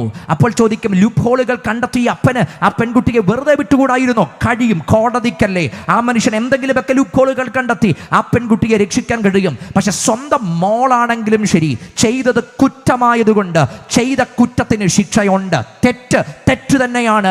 അത് മകൾ ചെയ്താലും അടുത്ത വീട്ടിലെ മകൾ ചെയ്താലും കുറ്റം തന്നെയാണ്. തെറ്റ് തന്നെയാണ്. തെറ്റിന് ശിക്ഷയുണ്ട്. ആ നീതി ഒരു ന്യായാധിപൻ എന്ന നിലയിൽ അപ്പൻ നടപ്പാക്കി. ന്യായാധിപൻ എന്ന നിലയിൽ തൻ്റെ കയ്യിൽ ഭരമേൽപ്പിക്കപ്പെട്ടിരിക്കുന്ന നീതിയുടെ അധികാരത്താൽ അവൾ ചെയ്ത തെറ്റിന് $100 പിഴ കൊടുത്തു, അല്ലെങ്കിൽ തടവുണ്ടെന്നും പറഞ്ഞു. പക്ഷേ അവൾ നിസ്സഹായിയാണെന്ന് അപ്പൻ അറിയാം. അവളെ കൊണ്ടത് വീട്ടാൻ കഴിയത്തില്ലെന്നും അപ്പൻ അറിയാം. അവളുടെ അന്നേരത്തെ അവസ്ഥ ഇതൊന്നും നിർവഹിക്കാൻ അവൾക്ക് കഴിയത്തില്ലെന്നും അപ്പൻ അറിയാം.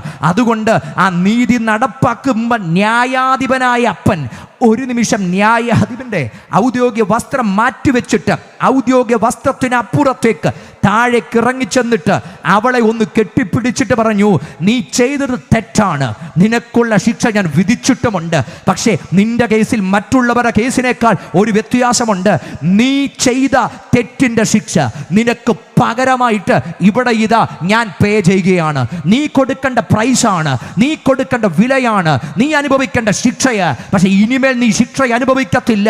നിനക്ക് പകരമായിട്ട് ഞാനത് പേ ചെയ്യുകയാണ്. ശരിക്കും ഇതിന് പറയുന്ന പേരാണ് പകരമായിട്ടുള്ളതെന്ന് പറയുന്നത്. എന്താണ് കാൽവറിയിൽ നടന്നത്? ഇതല്ലേ മാനവകുലത്തിന്മേൽ ദൈവ സൃഷ്ടികുടം മണിമകുടമായ മനുഷ്യൻ ദൈവത്തോടുള്ള ആഴമായ സമാധാനം, ആന്തരിക സമാധാനം നഷ്ടപ്പെട്ട് തിന്മയിൽ നിന്ന് തിന്മയിലേക്ക്, അരാജകത്വത്തിൽ നിന്ന് അരാജകത്വത്തിലേക്ക്, തകർച്ചയിലേക്ക് ചെന്നപ്പോൾ കാലത്തിൻ്റെ ചേറ്റുകണ്ടത്തിനകത്ത് നീതിമാനായ ദൈവം, നിസ്തുലനായ ദൈവം. അതുകൊണ്ടാണ് എബ്രായ ലേഖനം പറയുന്ന ഒരു കാര്യമുണ്ട്, നമുക്കുള്ള മഹാപുരോഹിതൻ ആരെന്ന് പറഞ്ഞിട്ട് പറയുന്നു, പവിത്രനാണ്, നിർദോഷനാണ്, നിർമ്മലനാണ്, പാപികളോടുകൂടെ എണ്ണപ്പെടാത്തവനാണ്. എന്നാൽ ഈ പവിത്രനും നിർദോഷനും നിർമ്മലനും പാപികളോടുകൂടെ എണ്ണപ്പെടാത്ത പരിശുദ്ധനായ ദൈവം പാപത്തിന്റെ ചേറ്റുകണ്ടത്തിനകത്തേക്ക് ഇറങ്ങി വന്ന് പാപിയായ മനുഷ്യൻ അനുഭവിക്കേണ്ടുന്ന അവന്റെ പാപത്തെ മുഴുവൻ തൻ്റെ ശരീരത്തിൽ വഹിച്ചുകൊണ്ട്, അവന്റെ ശിക്ഷയും വഹിച്ചുകൊണ്ട്, അവന് പകരമായി ക്രൂശിന്മേൽ കയറിയതുകൊണ്ട് മാനവകുലത്തിന് ലഭിക്കപ്പെട്ടതിന്റെ പേര് അവിടുത്തെ അടിപ്പിണരുകളാൽ സൗഖ്യം വന്നിരിക്കുന്നു. ശിക്ഷ അനുഭവിക്കേണ്ടത് മനുഷ്യനാ, തെറ്റ് ചെയ്തത് മനുഷ്യന്, എന്നാൽ ശിക്ഷ അനുഭവിച്ചത് മനുഷ്യനല്ല. അവന്റെ പകരക്കാരനായി അങ്ങ് ഗബദ മുതൽ കാൽവറി വരെ ഒരുവൻ തകർക്കപ്പെട്ടതുകൊണ്ട് അവന് ലഭിക്കപ്പെടേണ്ട ശിക്ഷ യേശു ശരീരത്തിൽ വഹിച്ചതുകൊണ്ട് മനുഷ്യന് ലഭിച്ചതിന്റെ പേരാ ദൈവത്തിന്റെ നീതി എന്ന് പറയുന്നത്. ഇന്ന് രാത്രി നമ്മൾ അധ്വാനിച്ചെടുത്ത നീതിയല്ല, മറിച്ച് നമ്മുടെ പാപത്തെ വഹിച്ചുകൊണ്ട് അവിടുന്ന് ക്രൂശിന്മേൽ കയറിയപ്പോ അവിടുത്തെ അടിപ്പിണരുകളാൽ ലഭിക്കപ്പെട്ട ദൈവനീതിയാണെന്ന് ഇന്ന് രാത്രി ഉറപ്പുള്ളവർ ഇതിനകത്തുണ്ടെങ്കിൽ, ആ ദൈവനീതി അനുഭവിച്ചിട്ടുള്ളവർ ഈ ഗ്രൗണ്ടിനകത്തുണ്ടെങ്കിൽ ധൈര്യത്തോടെ ദൈവത്തിന് നന്ദി പറഞ്ഞിട്ട് പറ, കൃപയാൽ എനിക്ക് നീതി ലഭിച്ചു. മനുഷ്യൻ അവന്റെ പ്രവൃത്തി കൊണ്ട് നീതിപ്പെടാൻ കഴിയും, ആയുസ് കഴിയത്തില്ല. അവൻ എന്തൊക്കെ ചെയ്താലും കഴിയത്തില്ല. മതങ്ങൾ അവനോട് പറഞ്ഞത് ഇന്ന് ചെയ്തത് നീ നാളെയും ചെയ്യണമെന്നാ, ഈ വർഷം ചെയ്തത് നീ അടുത്ത വർഷവും ചെയ്യണമെന്നാ. പക്ഷെ യേശു ക്രിസ്തു പറഞ്ഞത് ഇന്ന് നീ ചെയ്തത് നീ നാളെ ചെയ്യണ്ട. ഇനി നീ എന്തൊക്കെ ചെയ്യാനിരിക്കുന്നോ അത് മുഴുവൻ നിനക്ക് പകരമായിട്ട് ഞാൻ എൻ്റെ ശരീരത്തിൽ വഹിക്കുകയാണ്. അതുകൊണ്ട് അവിടുന്ന് നമ്മുടെ പാപങ്ങളുടെ പരിഹാരത്തിനായി പ്രായശ്ചിത്തമായി ഇത് മുഴുവൻ വഹിച്ചതുകൊണ്ട്, ആ സ്നേഹം നമുക്ക് വേണ്ടി വെളിപ്പെടുത്തിയത് കൊണ്ട് നമുക്ക് ലഭിക്കപ്പെട്ടതിൻ്റെ പേരാണ് ആ നിത്യജീവൻ എന്ന് പറയുന്നത്. എന്ന് പറഞ്ഞാൽ നമ്മൾ അർഹതയില്ലാത്ത, ശരിക്കും ആ കാൽവറിയുടെ ചുവട്ടിലൊരു എക്സ്ചേഞ്ച് നടക്കുകയായിരുന്നു, ഒരു എക്സ്ചേഞ്ച് നടക്കുക. എന്താ അവിടെ എക്സ്ചേഞ്ച് നടന്നത്? നമ്മൾ കൊടുത്തത് പാപമാ, നമുക്ക് കിട്ടിയൊരു ദൈവത്തിൻ്റെ നീതിയാ. നമ്മൾ കൊടുത്തത് നമ്മുടെ തിന്മയുടെ ഭാണ്ഡമാ, പക്ഷെ നമുക്ക് കിട്ടിയത് ദൈവത്തിൻ്റെ കരുണയുടെ ദാനമാ. നമ്മൾ കൊടുത്തത് നമ്മുടെ വല്ലാത്ത അവസ്ഥകളാണ് ദൈവത്തിന്റെ പകൽ കൊടുത്തത്, പക്ഷെ നമുക്ക് കിട്ടിയത് അവിടുത്തെ കൃപാദാനങ്ങളാണ്. അങ്ങനെങ്കിൽ ഒരിക്കലും അർഹതയില്ലാതെ ലഭിക്കാതെ ഇരുന്ന പലതും നമുക്കിന്ന് അപ്രോച്ചബിൾ ആയതിന്റെ പിൻപിൽ ഒറ്റ കാരണമേ ഉള്ളൂ, നമ്മുടെ പകരക്കാരനായ യേശു കാൽവറിയിൽ നമുക്ക് വേണ്ടി മരിച്ചതുകൊണ്ട് ഇന്ന് എനിക്കൊരു അഡ്രസ്സ് ലഭിച്ചെന്ന് ഇതിനകത്തിരിക്കുന്നവർക്ക് പറയാൻ പറ്റുമെങ്കിൽ അതൊരു ടെസ്റ്റ് മണിയായിട്ട് ദേശത്തോട് പറഞ്ഞിട്ട് പറ, എനിക്കൊരു അഡ്രസ്സ് കിട്ടിയത് യേശു ക്രിസ്തു മുഖാന്തരമാണ്. മതങ്ങൾ തന്ന അഡ്രസ്സല്ല ഞങ്ങൾ പ്രസംഗിക്കുന്നത്. ഞങ്ങൾ പ്രസംഗിക്കുന്നത് യേശു ക്രിസ്തു മൂലം ലഭിക്കപ്പെട്ട അഡ്രസ്സാണ്. ദാനം കിട്ടിയത് കൊണ്ടല്ല ഞങ്ങൾക്കിത് ലഭിക്കപ്പെട്ടത്. എത്ര ധനം ഉണ്ടെങ്കിൽ അന്തരാത്മാവിലെ കുറ്റബോധം മാറിയില്ലെങ്കിൽ ധനം കൊണ്ട് എന്ത് കാര്യമാണ്? ഈ അന്തരാത്മാവിനൊക്കെ തകർത്തൊരു മനസാക്ഷി ഉണ്ടല്ലോ, ഈ മനസാക്ഷി വരുത്തുന്നൊരു കുറ്റബോധം ഉണ്ടല്ലോ. ഈ കുറ്റബോധം ഉണങ്ങാൻ ലോകത്തിലെ ഏത് ധനത്തിനാണ് കഴിയുന്നേ? ലോകത്തിൻ്റെ ഏത് പണത്തിനാണ് കഴിയുന്നേ? ലോകത്തിൻ്റെ ഏത് തിന്മകൾക്കാണ് കഴിയുന്നേ? ഏതിനെ കുറ്റബോധം മാറ്റാൻ കഴിയുന്നേ? ലോകത്തിൻ്റെ ഏതൊക്കെ കോടതിയുടെ മുമ്പിൽ ധനമിറക്കി ഓടി പുറത്തു വന്നാലും മനസാക്ഷി കൂടെ കുറ്റബോധത്തിൻ്റെ കോടതിയിൽ നിന്ന് വെളിവരാൻ പറ്റത്തില്ല. ഞാൻ ഇപ്പോഴും ഓർക്കുന്നു, കുറച്ച് കാലങ്ങൾക്ക് മുമ്പേ ഒരു ചെറുപ്പക്കാരൻ എൻ്റെ അടുക്കൽ വന്നു. ഏതാണ്ട് 29 വയസ്സ് തനിക്ക് പ്രായമുണ്ട്. 22ാമത്തെ വയസ്സിൽ തൻ്റെ ലൈഫിനകത്ത് പറ്റിപ്പോയൊരു തെറ്റ്. ഇന്ന് തനിക്ക് വിവാഹിതനാണ്, തനിക്കൊരു മകനുണ്ട്. പക്ഷേ കഴിഞ്ഞ 4 മാസങ്ങൾക്ക് പുറകിൽ എവിടെയോ കുറ്റബോധം തൻ്റെ മനസ്സിനകത്ത് പിന്നെയും ഉണർന്നു വന്നു. തനിക്ക് തൻ്റെ ഭാര്യയെ നോക്കാൻ പറ്റുന്നില്ല, തനിക്ക് തൻ്റെ കുഞ്ഞിനെ നോക്കാൻ പറ്റുന്നില്ല, തൻ്റെ മനസ്സിനകത്ത് എവിടെയും സ്വസ്ഥതയില്ല. തൻ്റെ ഭാര്യയും മകനും ഉറങ്ങുമ്പോൾ ഈ ചെറുപ്പക്കാരൻ രാത്രി എഴുന്നേറ്റിരിക്കുക. ഇവൻ ഉറങ്ങാൻ പറ്റുന്നില്ല, ഇവൻ ആരോടും പങ്കുവെക്കാൻ പറ്റുന്നില്ല, ഇവനൊരു ഭ്രാന്തനെ പോലെയായി. 4 മാസമായിട്ട് ഇവൻ ഉറങ്ങാൻ പറ്റുന്നില്ല. ഇവൻ വന്നത് കരഞ്ഞുകൊണ്ട് പറഞ്ഞൊരു കാര്യമുണ്ട്, എൻ്റെ മനസ്സാക്ഷി എന്നെ ജീവിക്കാൻ അനുവദിക്കുന്നില്ല. ആ കുറ്റബോധത്തിൻ്റെ തടവറക്കകത്തുനിന്ന് എനിക്ക് പുറത്തു വരാൻ പറ്റുന്നില്ല, എന്നെ രക്ഷിക്കണം. ഞങ്ങൾ അവനോട് പറഞ്ഞൊരൊറ്റ പദമേ ഉള്ളൂ, ഞങ്ങൾക്ക് കഴിയത്തില്ല. പക്ഷേ നിന്നെ മാത്രമല്ല, ഉലകത്തിനകത്ത് ഏതൊരു മനുഷ്യനെയും ഈ കുറ്റബോധത്തിൻ്റെ തടവറയിൽ നിന്ന് പുറത്തെടുക്കാൻ പറ്റുന്ന ഒന്നുണ്ട്. അത് ഒറ്റക്കാര്യം മാത്രമാണ്, യേശു ക്രിസ്തുവിൻ്റെ ചങ്കിൽ നിന്ന് പാഞ്ഞൊടുകിയ പുണ്യാഹ രക്തം സകല പാപവും പോക്കി നമ്മെ ശുദ്ധീകരിക്കുന്നതാണ്. അവൻ ആലറിക്കറിഞ്ഞു. അന്ന് രാത്രി അവന് വേണ്ടി പ്രാർത്ഥിച്ച് പറഞ്ഞു വിട്ടു. അടുത്ത ദിവസം അവൻ രാവിലെ എന്നെ വിളിച്ചിട്ട് പറഞ്ഞു, കഴിഞ്ഞ 4 മാസങ്ങൾക്ക് ശേഷം കുറ്റബോധത്തിൻ്റെ തടവറയിൽ കിടന്നവൻ ആ സ്വാതന്ത്ര്യത്തോടെ കിടന്നുറങ്ങി രാത്രി കൊണ്ട് കഴിഞ്ഞ രാത്രിയാന്ന് പറഞ്ഞു. കാരണം സംഭവിച്ചത് എന്താ? അവൻ്റെ പാപത്തിനകത്തുനിന്ന് അവനെ വിമോചിക്കുന്ന യേശുവിൻ്റെ രക്തത്തിൻ്റെ ശക്തി അവൻ്റെ ജീവിതത്തിനകത്ത് വ്യാപരിച്ചെന്ന് ഞാൻ പറഞ്ഞത്. ഈ സമൂഹത്തിനകത്ത് ഒത്തിരി പേരും ബ്രോക്കൺനെസ്സിനകത്ത് കിടക്കുന്നത്, ധനമുണ്ട്, മണിമന്ദിരത്തിനകത്ത് പാർക്കുന്ന പലർക്കും ജീവിതത്തിൽ സ്വസ്ഥതയില്ല. അന്തരാത്മാവിൽ ഏറ്റവും ഔന്നത്യത്തോടെ നിൽക്കുന്ന പലരും ശാന്തതയില്ലാതെ ജീവിക്കുക, സ്വസ്ഥതയില്ല, ഡിപ്രഷനകത്താണ് ജീവിക്കുന്നത്. ഈ അടുത്ത സമയങ്ങളിൽ ഞാൻ ഈ ഡിപ്രഷനും ആന്തരിക തകർച്ച എന്ന വിഷയത്തെപ്പറ്റി നോക്കിയപ്പം ഈ അടുത്ത കാലത്ത് ഒരു കുറച്ച് ചെറുപ്പക്കാരുമായിട്ട് ബന്ധപ്പെട്ടൊരു സമയം എനിക്ക് ലഭിച്ചു. അതിനുശേഷം കുറേ പേര് പ്രാർത്ഥിക്കാൻ വേണ്ടി മുമ്പോട്ട് വന്നു.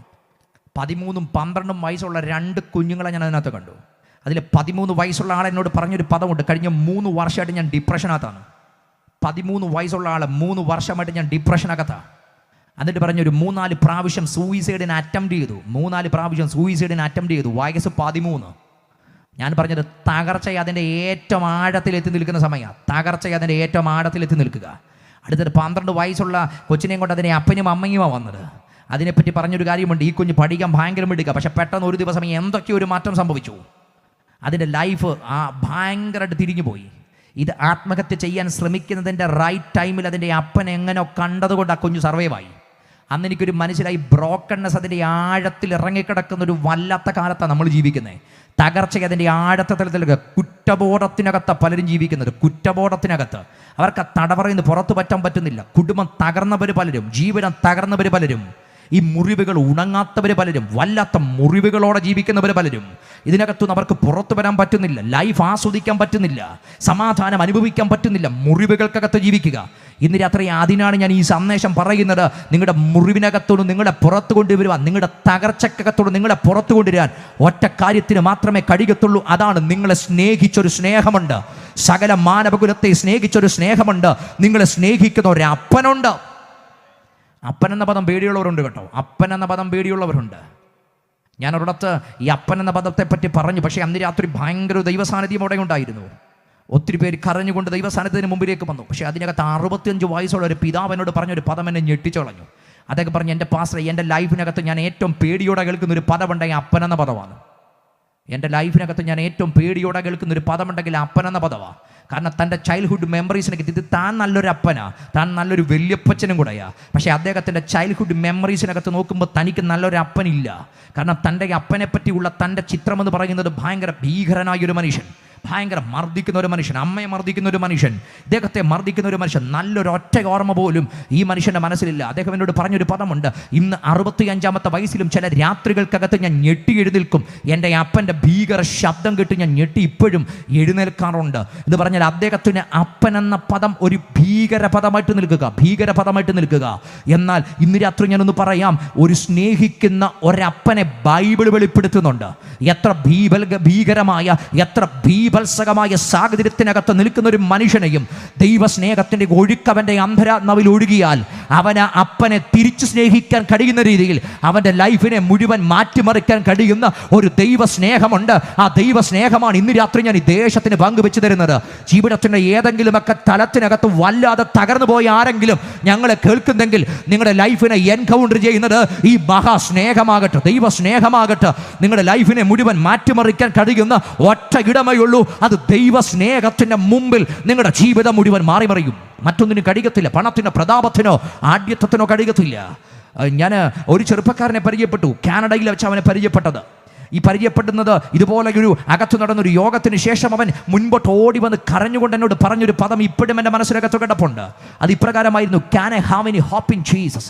യേശുവിൽ എനിക്ക് വല്ല സാധ്യതയുണ്ട്, ഹോപ്പുണ്ടോ? എവൻ്റെ ചരിത്രം പറഞ്ഞു. കേരളത്തിനകത്ത് ആ സിനിമ മേഖലയിൽ വർക്ക് ചെയ്തൊരു ചെറുപ്പക്കാരനാണ്. 2-3 തിരക്കഥ ഈ മനുഷ്യൻ എഴുതിയിട്ടുണ്ട്. വളർന്നു വരുന്ന സമയത്തിനകത്ത് സിന്തറ്റിക് ലഹരിക്കകത്ത് ഈ ചെറുപ്പക്കാരൻ അടിമപ്പെട്ടു പോയി. ഈ ലഹരിക്കകത്ത് അടിമപ്പെട്ടു പോയി അവസാനം അവൻ്റെ സർഗവാസന പോലും പുറത്തു വരുവാൻ കഴിയാതെ അവൻ ഫീൽഡ് ഔട്ടായി പോയി. അവസാനം ഇതിൻ്റെ ഒരു മുഴുവൻ അടിമയായിട്ട് ഇവിടെ ജീവിച്ച കുടുംബ ബന്ധങ്ങൾ തകരുന്നതിൻ്റെ വാക്കിലെത്തി. പക്ഷേ എവിടേക്കോ അതൊന്ന് റീകണക്ട് ചെയ്തു. അവൻ്റെ ഭാര്യ കാനഡയിലേക്ക് പോയി. ഈ ചെറുപ്പക്കാരനെയും കൊണ്ടുപോയി. അവിടെ ചെന്ന് കുറച്ചു കാലമൊക്കെ നന്നായിട്ട് ജീവിച്ചു. പക്ഷെ പിന്നെ അവൻ അതിനേക്കാളും വലിയ ലഹരിയുടെ ലോകം അവിടെ കണ്ടെത്തി. അവൻ ആ ലഹരിക്കകത്ത് തകർത്ത് നിമിർത്ത് ജീവിക്കുക. അവസാന കുടുംബബന്ധം വഴിപിരിയുന്നതിൻ്റെ വക്കിലെത്തി. എല്ലാം തകർന്നുടയുന്ന സാഹചര്യത്തിലേക്ക് എത്തി. ആത്മഹത്യ മാത്രം അവൻ്റെ മുമ്പിൽ നിൽക്കുന്ന സമയത്ത് ആരോ അവനോട് പറഞ്ഞു, നീ ഇങ്ങനൊരു യോഗം നടക്കുന്നുണ്ട്, നീ ഒന്ന് പോയി നോക്കാൻ പറഞ്ഞു. പലതും പരീക്ഷിച്ചതിൻ്റെ കൂട്ടത്തിൽ പരീക്ഷിക്കാൻ വേണ്ടി അന്ന് രാത്രി വന്നപ്പോൾ ആ സന്ദേശത്തിന് അപ്പുറത്ത് അവൻ വന്ന് ചോദിച്ച ചോദ്യമാണ്, can I have any hope in Jesus? യേശുവിൽ എനിക്ക് വല്ല സാധ്യത കണ്ടെത്താൻ കഴിയുമോ? ഞാനവിടെ പറഞ്ഞു, നിനക്കും മാത്രമല്ല ഈ ഭൂമിയിലുള്ള എല്ലാവർക്കും സാധ്യത യേശു ക്രിസ്തുവിൻ്റെ രക്തത്താലും യേശുവിൻ്റെ സ്നേഹത്താലുമുണ്ട്. അവനൊരു കൊച്ചുകുട്ടി അലറിക്കറയുന്നത് പോലെ അന്ന് രാത്രി അവിടെ നിന്ന് അവൻ അലറിക്കറഞ്ഞു. ദൈവസ്നേഹം അവൻ്റെ ലൈഫിനകത്തെ കൊതി ഒഴുകി വന്നു. അവനെ ഗ്രസിച്ചിരുന്ന സകലവിധമായ പൈശാചിക ആധിപത്യങ്ങളും അവൻ്റെ ശരീരം വിട്ട് പുറത്തുപോയി. അവൻ സ്വതന്ത്രനായി. അതിനുശേഷം 2023 ശേഷം ഈ 2 വർഷത്തിൽ അവൻ ഇതുവരെ ചിന്തത്തിൽ ലഹരിക്കടിമയല്ല. അവൻ സ്വാതന്ത്ര്യത്തോടെ തൻ്റെ ഹൃദയം യേശുവിൻ്റെ സ്നേഹത്തിന് കൈമാറി അവൻ ആ ദേശത്ത് പാർക്കുന്നുണ്ട്. ഞാൻ പറഞ്ഞത് ആഢ്യത്വമുണ്ട്, ധനമുണ്ട്, ബഹുമാനമുണ്ട്. പക്ഷെ ജീവിതം തകർന്നു പോയ ഒത്തിരി പേരുണ്ട്. അവരെയൊക്കെ തിരിച്ചു വിളിച്ച ഒരൊറ്റ നാമമേ ഉള്ളൂ, ഒറ്റ സ്നേഹമേ ഉള്ളൂ. ഇന്ന് രാത്രി അത് ഞാൻ ഉയർത്തുക. അത് നസ്രയനായ യേശു ക്രിസ്തുവിന്റെ കാൽവറി ക്രൂശ് മുഖാന്തരം ഉളവായ ആ സ്നേഹത്തിന്റെ നദിയാണെങ്കിൽ ഈ ദേശത്തിന്റെ പ്രാന്തപ്രദേശങ്ങളിൽ ജീവിതം തകർന്നു പോയ ആരെങ്കിലും ഒക്കെ ഉണ്ടെങ്കിൽ ഇന്ന് രാത്രി ഞാൻ നിങ്ങളോട് പറയുന്നു, യേശുവിന് നിങ്ങളെ മടക്കി വരുത്താൻ കഴിയും. യേശുവിന് നിങ്ങളുടെ ലൈഫിനെ തിരിച്ചു പിടിക്കാൻ കഴിയും. നിങ്ങളുടെ ജീവിതത്തെ തിരിച്ചു കൊണ്ടുവരാൻ യേശുവിന് കഴിയും. തകർന്നു പോയ ജീവിത സാഹചര്യത്തെ മടക്കി വിളിക്കാൻ കഴിയുന്ന ഒരു റെഡീമറിനെ ഇന്ന് രാത്രി ഞാൻ പരിചയപ്പെടുത്തുന്നു. അത് ക്രിസ്തുവാണ്. വീണ്ടെടുപ്പെന്ന പദങ്ങളൊക്കെ ഏറ്റവും ഗൗരവമായി പങ്കുവെക്കേണ്ട പദമാണ്. പക്ഷെ ഇന്ന് രാത്രി ഞാൻ ആ ഭാഗത്തേക്ക് പോകുന്നില്ല. ഒറ്റ കാര്യം മാത്രം പറയാം. മനുഷ്യന് കഴിയില്ലായിരുന്നു, നീതിമാനായ ദൈവത്തോട് സന്ധിക്കാൻ മനുഷ്യന് കഴിയത്തില്ല. എന്നാൽ അവനെ ദൈവവുമായിട്ട് സന്ധിപ്പിക്കുവാൻ അവന് വേണ്ടി ആ ദൈവമായിരുന്നവൻ തന്നെ ഇറങ്ങി വന്ന് അവനെ കൈപിടിച്ച ദൈവത്തോട് സന്ധിച്ച് അവൻ്റെ ജീവിതത്തിൻ്റെ അരാജകത്വങ്ങൾ മാറ്റി ദൈവനീതി കൊടുത്ത് യേശു ക്രിസ്തുവിലുള്ള സ്വാതന്ത്ര്യം അവൻ്റെ അകത്ത് ലഭിക്കപ്പെട്ടെങ്കിൽ ഇന്ന് രാത്രി ഈ സ്വാതന്ത്ര്യം ലഭിക്കപ്പെടുന്നത് ഒരു ധനത്താലുമല്ല, വിശ്വാസം എന്ന ഒറ്റ ഘടകത്താൽ നിങ്ങൾക്ക് ആയുഷ്കാലം മുഴുവൻ അനുഭവിക്കാൻ കഴിയുന്ന ഒരു സ്വാതന്ത്ര്യം കൈമാറിയിട്ടുണ്ട്. അത് യേശു ക്രിസ്തു മുഖാന്തരമാണ്. ഇനി അടുത്ത കാര്യമാണ് ഞാൻ പറയുന്നത്. അങ്ങനെ ഒരു ജീവിതം അനുഭവിച്ചവരാണ് ആ ദൈവത്തെ തിരിച്ച് സ്നേഹിക്കുന്നത്. ഞങ്ങളോട് ചോദിക്കണം, ഞങ്ങൾ എന്താ ഈ കർത്താവിനെ പ്രസംഗിക്കുന്നത്? എന്തുകൊണ്ടാണ് ഞങ്ങൾ ഈ ക്രിസ്തുവിനെ നിൽക്കുന്നത്? പലരും പറയാറുണ്ട് വൈദേശിക നന്മയാണ് ഞങ്ങളെ പിടിച്ചു നിർത്തുന്നതെന്ന്. എൻ്റെ പ്രിയരെ, പട്ടിണി കിടക്കേണ്ടി വന്നാലും ഈ പ്രാന്തപ്രദേശങ്ങൾക്ക് കത്തിപ്പിടിച്ചിരിക്കുന്ന പിതാക്കന്മാരുടെ പൂർവ്വ പിതാക്കന്മാരുടെ ചരിത്രം എടുത്തൊന്ന് പഠിക്കണം. പട്ടിണി കിടന്നപ്പോഴും അവർ പറഞ്ഞു, കൊന്നാലും ഞങ്ങൾ ക്രിസ്തുവിനെ വിട്ട് പോകത്തില്ല. എന്തേ? അവർ പട്ടിണി കിടന്നതുകൊണ്ട് അവർ പറഞ്ഞു, ഇല്ല ഞങ്ങൾ തിരിച്ചു പോകത്തില്ല. 1000 കിട്ടിയിട്ട് വന്നെങ്കിൽ 10,000 തന്നാൽ തിരിച്ചു പോകേണ്ടതാ. 10,000 അല്ല, തലയെടുത്താലും ഞങ്ങൾ അവസാന ശ്വാസം വരെ പ്രസംഗിക്കും, ക്രിസ്തു മാത്രമേ കർത്താവുള്ളൂ. കാരണം ഞങ്ങൾക്ക് ഇന്ന് സ്നേഹിക്കാനും ഞങ്ങൾക്ക് അനുഭവിക്കാനും പറ്റുന്നൊരു സ്നേഹമുണ്ട്. ക്രിസ്തുവിനെ പറ്റി ഞങ്ങൾ പറയാം, ഞങ്ങളത് കേട്ടതല്ല, ഞങ്ങളത് അനുഭവിക്കുന്നതാ. ക്രിസ്ത്യാനിത്വത്തിൻ്റെ ഏറ്റവും തനിവ് പറയാൻ, ദൈവത്തെപ്പറ്റി ഞങ്ങൾക്കൊരു സിദ്ധാന്തമല്ല ഉള്ളത്, ദൈവത്തെപ്പറ്റി ഞങ്ങൾക്കൊരു അനുഭവിച്ച അറിവാണ് ഉള്ളത്. ഞങ്ങളൊരു സിദ്ധാന്തം പ്രസംഗിക്കുന്നവരല്ല, ഒരു സിദ്ധാന്തം പങ്കുവെക്കുന്നവരല്ല, പ്രോബബിളി എന്ന് പറയുന്നവരല്ല.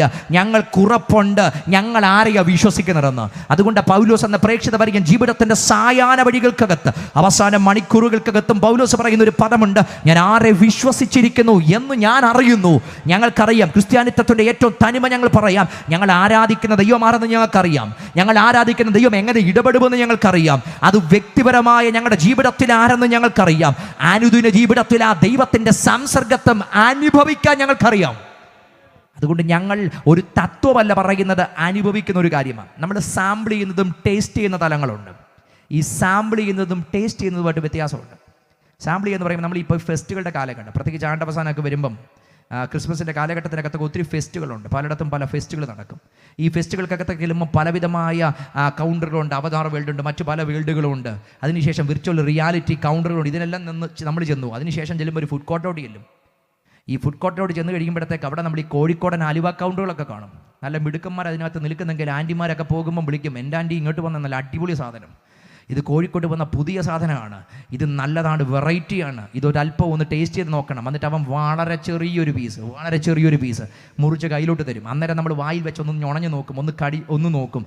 അന്നേരം നമുക്കതിൻ്റെ ടേസ്റ്റ് ഭയങ്കരമായിട്ട് അങ്ങോട്ട് ഇഷ്ടപ്പെടും. അന്നേരം പറയും 1 കിലോ എടുക്കാൻ പറയും. അത് തന്നെ അവനും പ്രതീക്ഷിച്ചത്. ഒരു ഇച്ചിരി കൊടുത്തിട്ട് 1 കിലോ വാങ്ങിക്കണം. 1 കിലോ വാങ്ങിച്ചു, വീട്ടിൽ കൊണ്ടുവന്നു, ഒരു ഇച്ചിരി വലിയ കഷ്ണം മുറിച്ചെടുത്തു. ആ ടേസ്റ്റ് മനസ്സിനകത്ത് ഓർമ്മ വെച്ച് വലിയൊരു പീസ് കഴിച്ചപ്പം പറഞ്ഞു, ചേട്ടാ ആ സാമ്പിൾ ചെയ്തതിൻ്റെ ടേസ്റ്റ് ഈ വലുത് കഴിച്ചപ്പോൾ ഇല്ലെന്ന് പറഞ്ഞാൽ, സാമ്പിൾ ചെയ്തപ്പോൾ നല്ല ടേസ്റ്റ് ആയിരുന്നു, പക്ഷേ അതിൻ്റെ ഫുൾനെസ്സിൽ കഴിച്ചപ്പം ആ ടേസ്റ്റ് ലഭിച്ചില്ല. ഈ സാമ്പിൾ ചെയ്യുന്നതും ടേസ്റ്റ് ചെയ്യുന്നതും തമ്മിൽ വ്യത്യാസമുണ്ട്. ചിലപ്പം സാമ്പിൾ ചെയ്തതിന് പലതും അതിൻ്റെ ഫുൾനെസ്സിൽ കഴിക്കുമ്പോൾ ടേസ്റ്റ് ലഭിച്ചെന്ന് വരത്തില്ല. പക്ഷെ ഞങ്ങളുടെ ലൈഫ് ഞങ്ങൾ പറയാം, ക്രിസ്തുവിനെ ഞങ്ങൾ സാമ്പിൾ ചെയ്താണ് തുടങ്ങിയത്. ഒരുപക്ഷെ ഇങ്ങനെയൊക്കെയുള്ള യോഗത്തിനകത്ത് അല്ലെങ്കിൽ ഏതെങ്കിലും ഒരു 4 കവലകളിൽ 3 കവലകളിൽ അല്ലെങ്കിൽ ടെലിവിഷൻ മാധ്യമങ്ങളിലൂടെ മറ്റു പല ഇടങ്ങളിലൂടെയൊക്കെ ഞങ്ങൾ കേട്ടായിരുന്നു ഞങ്ങളെ തൊടുന്നൊരു ക്രിസ്തു ഉണ്ടെന്ന്.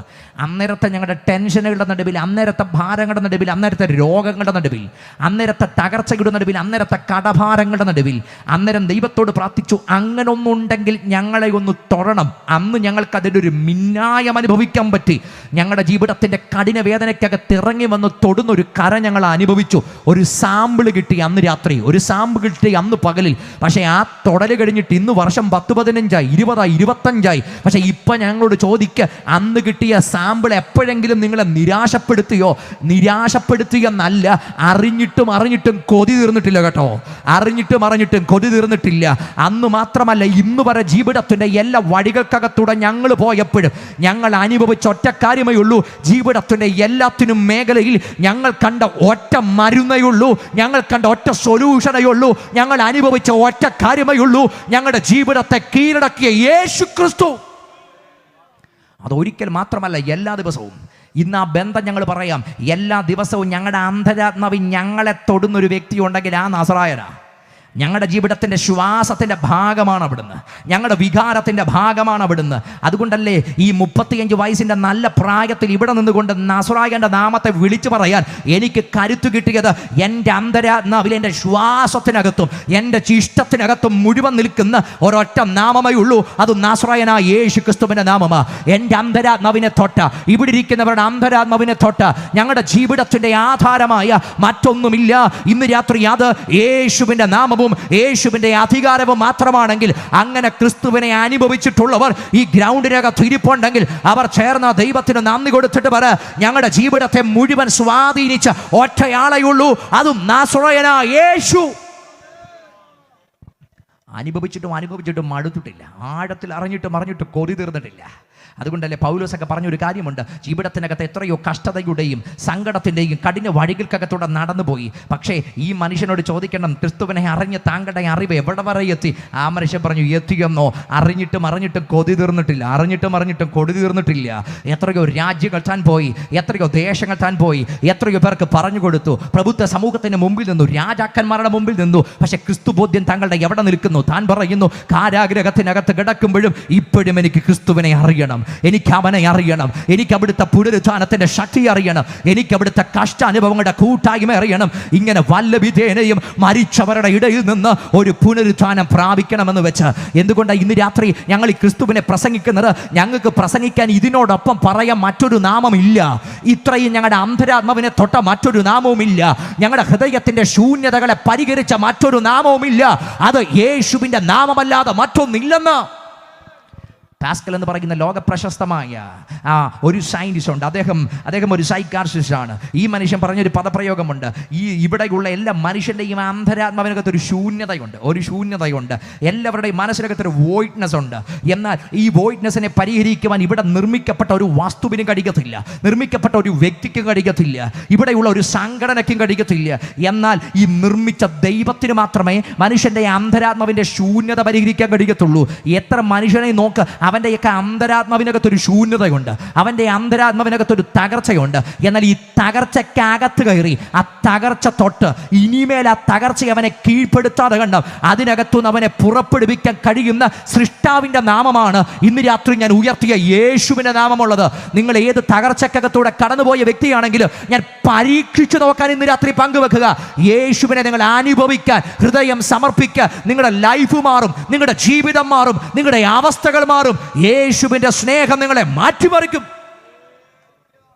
യേശുവിനെ സ്നേഹിക്കുക, യേശുവിനാൽ സ്നേഹിക്കപ്പെടുക. ഈ സ്നേഹിക്കപ്പെടുക എന്നത് ആദ്യം തുടങ്ങി, പിന്നെ ലൈഫിനകത്ത് ഇനി എൻ്റെ പാർട്ടാണ് എല്ലാ ദിവസവും ആ കർത്താവിനെ സ്നേഹിക്കുക. അതുകൊണ്ട് താഴോട്ട് ആ വാക്യങ്ങൾ വരുമ്പോൾ പറയുന്നൊരു കാര്യമുണ്ട്, ക്രിസ്തുവിൻ്റെ സ്നേഹത്തിൽ നിന്ന് നമ്മെ വേർപിരിക്കുന്നതാർ കഷ്ടതയോ പട്ടിണിയോ ആപത്തോ വാളോ നഗ്നതയോ ഇപ്പോഴുള്ളതോ വരുവാനുള്ളതോ ഉയരത്തിനോ ആഴത്തിനോ വാഴ്ചകൾക്കോ അധികാരങ്ങൾക്കോ ജീവനോ മരണത്തിനോ ഒന്നിനും ക്രിസ്തുവിൻ്റെ സ്നേഹത്തിനകത്തു നിന്നെ വേർപിരിക്കാൻ കഴിയത്തില്ല. അപ്പം ക്രിസ്തുവിനെ സ്നേഹിക്കപ്പെട്ടൊരു വ്യക്തി എന്താണ് അവൻ തിരിച്ചു ചെയ്യുന്നത്? ക്രിസ്തുവിൻ്റെ സ്നേഹത്തിനകത്തു നിന്ന് ഒന്നിനും അവനെ വേർപിരിക്കാൻ കഴിയത്തില്ല. അത് വന്നതിനോ വരുവാനിരിക്കുന്നതിനോ വേർപിരിക്കാൻ കഴിയത്തില്ല.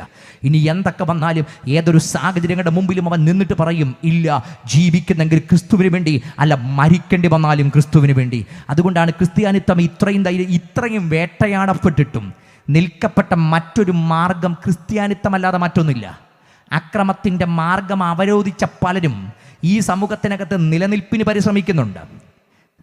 അഹിംസയുടെ മാർഗത്തിനകത്ത് നിൽക്കുന്നവരെ പലരെയും ആക്രമിച്ചിട്ട് കുറുബടിയുടെ വിപ്ലവം തീർത്തിട്ട് സമൂഹത്തിനകത്ത് ആദീശത്വം സ്ഥാപിക്കാൻ നിൽക്കുന്ന പലവിധമായ സാഹചര്യങ്ങളും പലവിധമായ രീതികളും ഈ സമൂഹത്തിനകത്ത് കാണുന്നുണ്ട്. ഇത് മുഴുവൻ എക്കാലത്ത് നേരിട്ടുള്ളത് ക്രിസ്ത്യാനിത്വം തന്നെയാണ്. മതങ്ങളും രാഷ്ട്രീയങ്ങളും മുഴുവൻ അടച്ച് ശ്രമിച്ചിട്ടും ഇന്നുവരെ ഇതിനകത്തുനിന്ന് വലിച്ചു മാറ്റാൻ കഴിഞ്ഞിട്ടില്ല. ഈ കഴിഞ്ഞ കുറച്ച് നാളുകൾക്ക് മുമ്പ് ഇന്ത്യയുടെ ഒരു വടക്ക് കിഴക്കൻ സംസ്ഥാനം ഭയങ്കര പ്രതിസന്ധിയിലൂടെ കടന്നുപോയി, മണിപ്പൂരാണ്. ഈ മണിപ്പൂരിൻ്റെ ചരിത്രമൊക്കെ എടുത്ത് നോക്കിക്കഴിഞ്ഞാൽ ഇന്ത്യ എന്ന കുടിയേറ്റ രാജ്യത്തിൻ്റെ 3ാമത്തെ കുടിയേറ്റക്കാരായിരുന്നു ഈ മണിപ്പൂരിലുള്ളവർ, അതിൻ്റെ മലയോര മേഖലകളിൽ താമസിക്കുന്നവർ.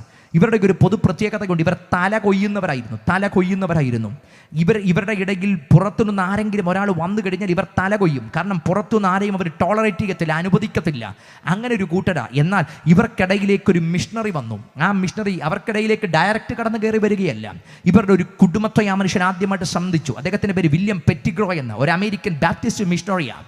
ഈ മനുഷ്യൻ വന്നിട്ട് അവരെ സന്ധിച്ചിട്ട് അവരോട് പറഞ്ഞു, ജീവൻ്റെ മേൽ ദൈവത്തിന് മാത്രമേ അധികാരമുള്ളൂ. ജീവൻ കൊടുക്കുന്നൊരു ദൈവമാ, ജീവൻ എടുക്കുന്നൊരു ദൈവമാ. നിങ്ങൾക്ക് ജീവൻ കൊടുക്കാൻ പറ്റുന്നില്ലെങ്കിൽ ജീവൻ എടുക്കാൻ നിങ്ങൾക്ക് അധികാരമില്ല. ഈ ഒരു കുടുംബത്തെ അത് പരിചയപ്പെടുത്തിയിട്ട് പറഞ്ഞു, ജീവൻ തന്ന ഒരാൾ റെഡീമറുണ്ട്, ഒരു രക്ഷകനുണ്ട്, അത് കർത്താവായ യേശുക്രിസ്തുവാ. കാലങ്ങൾ അവരോട് പങ്കുവെച്ചപ്പോൾ ആ ഒരു കുടുംബം പറഞ്ഞു, ഞങ്ങളുടെ ജീവിതത്തിൽ ഇനി ഞങ്ങൾ ആയുധമെടുക്കത്തില്ല, ജീവിക്കുന്നെങ്കിൽ ഞങ്ങൾക്ക് വേണ്ടി ജീവൻ തന്ന ക്രിസ്തുവിന് വേണ്ടി ജീവിക്കും. കാലങ്ങൾ കഴിഞ്ഞ് അവർ ക്രിസ്തുവിന് വേണ്ടി ആ കുടുംബം സമർപ്പിക്കപ്പെട്ടു എന്നറിഞ്ഞപ്പം ഈ ഗോത്രം മുഴുവൻ അവർക്കെതിരായി. ഗോത്രത്തിൻ്റെ ഒത്ത നടുക്ക് അപ്പനെയും അമ്മയും 2 കുഞ്ഞുങ്ങളെയും വലിച്ചടച്ച് കൊണ്ടുവന്നതിൻ്റെ നടുക്ക് നിർത്തി. അവർ പറഞ്ഞു, ഞങ്ങൾ നിങ്ങൾക്ക് മരണവിധി കൽപ്പിക്കുക, ഒറ്റ അവസരങ്ങൾ തരും, അഗ്നിയുടെ മേൽ കൈവച്ചിട്ട് തിരിച്ച് ഞങ്ങളുടെ ഗോത്രാചാരങ്ങളിലേക്ക് മടങ്ങി വന്നാൽ നിങ്ങളെ 4 പേരെയും ഞങ്ങൾ രക്ഷിക്കും, അല്ലെങ്കിൽ നിങ്ങളെ ഞങ്ങൾ കൊന്നുകളയും. ഈ അപ്പനും അമ്മയും 2 മക്കളും കൂടെ കൈകോർത്ത് പിടിച്ച് പറഞ്ഞൊരു കാര്യമുണ്ട്, ഞങ്ങൾ വിശ്വസിച്ചൊരു സത്യമുണ്ട്, ഇനി മരിക്കേണ്ടി വന്നാലും ഞങ്ങൾ ആ സത്യത്തിന് വേണ്ടി മാത്രമേ മരിക്കത്തുള്ളൂ, ഞങ്ങൾ ഒരിക്കലും പഴയതിലേക്ക് തിരിച്ചു വരത്തില്ല. നിങ്ങൾക്കറിയുമോ, ഈ അപ്പൻ്റെയും അമ്മയുടെയും കൺമുൻപിൽ വെച്ച് മൂത്ത മകൻ്റെ നെഞ്ചിലേക്ക് അവർ വാള് കുത്തിയിറക്കി.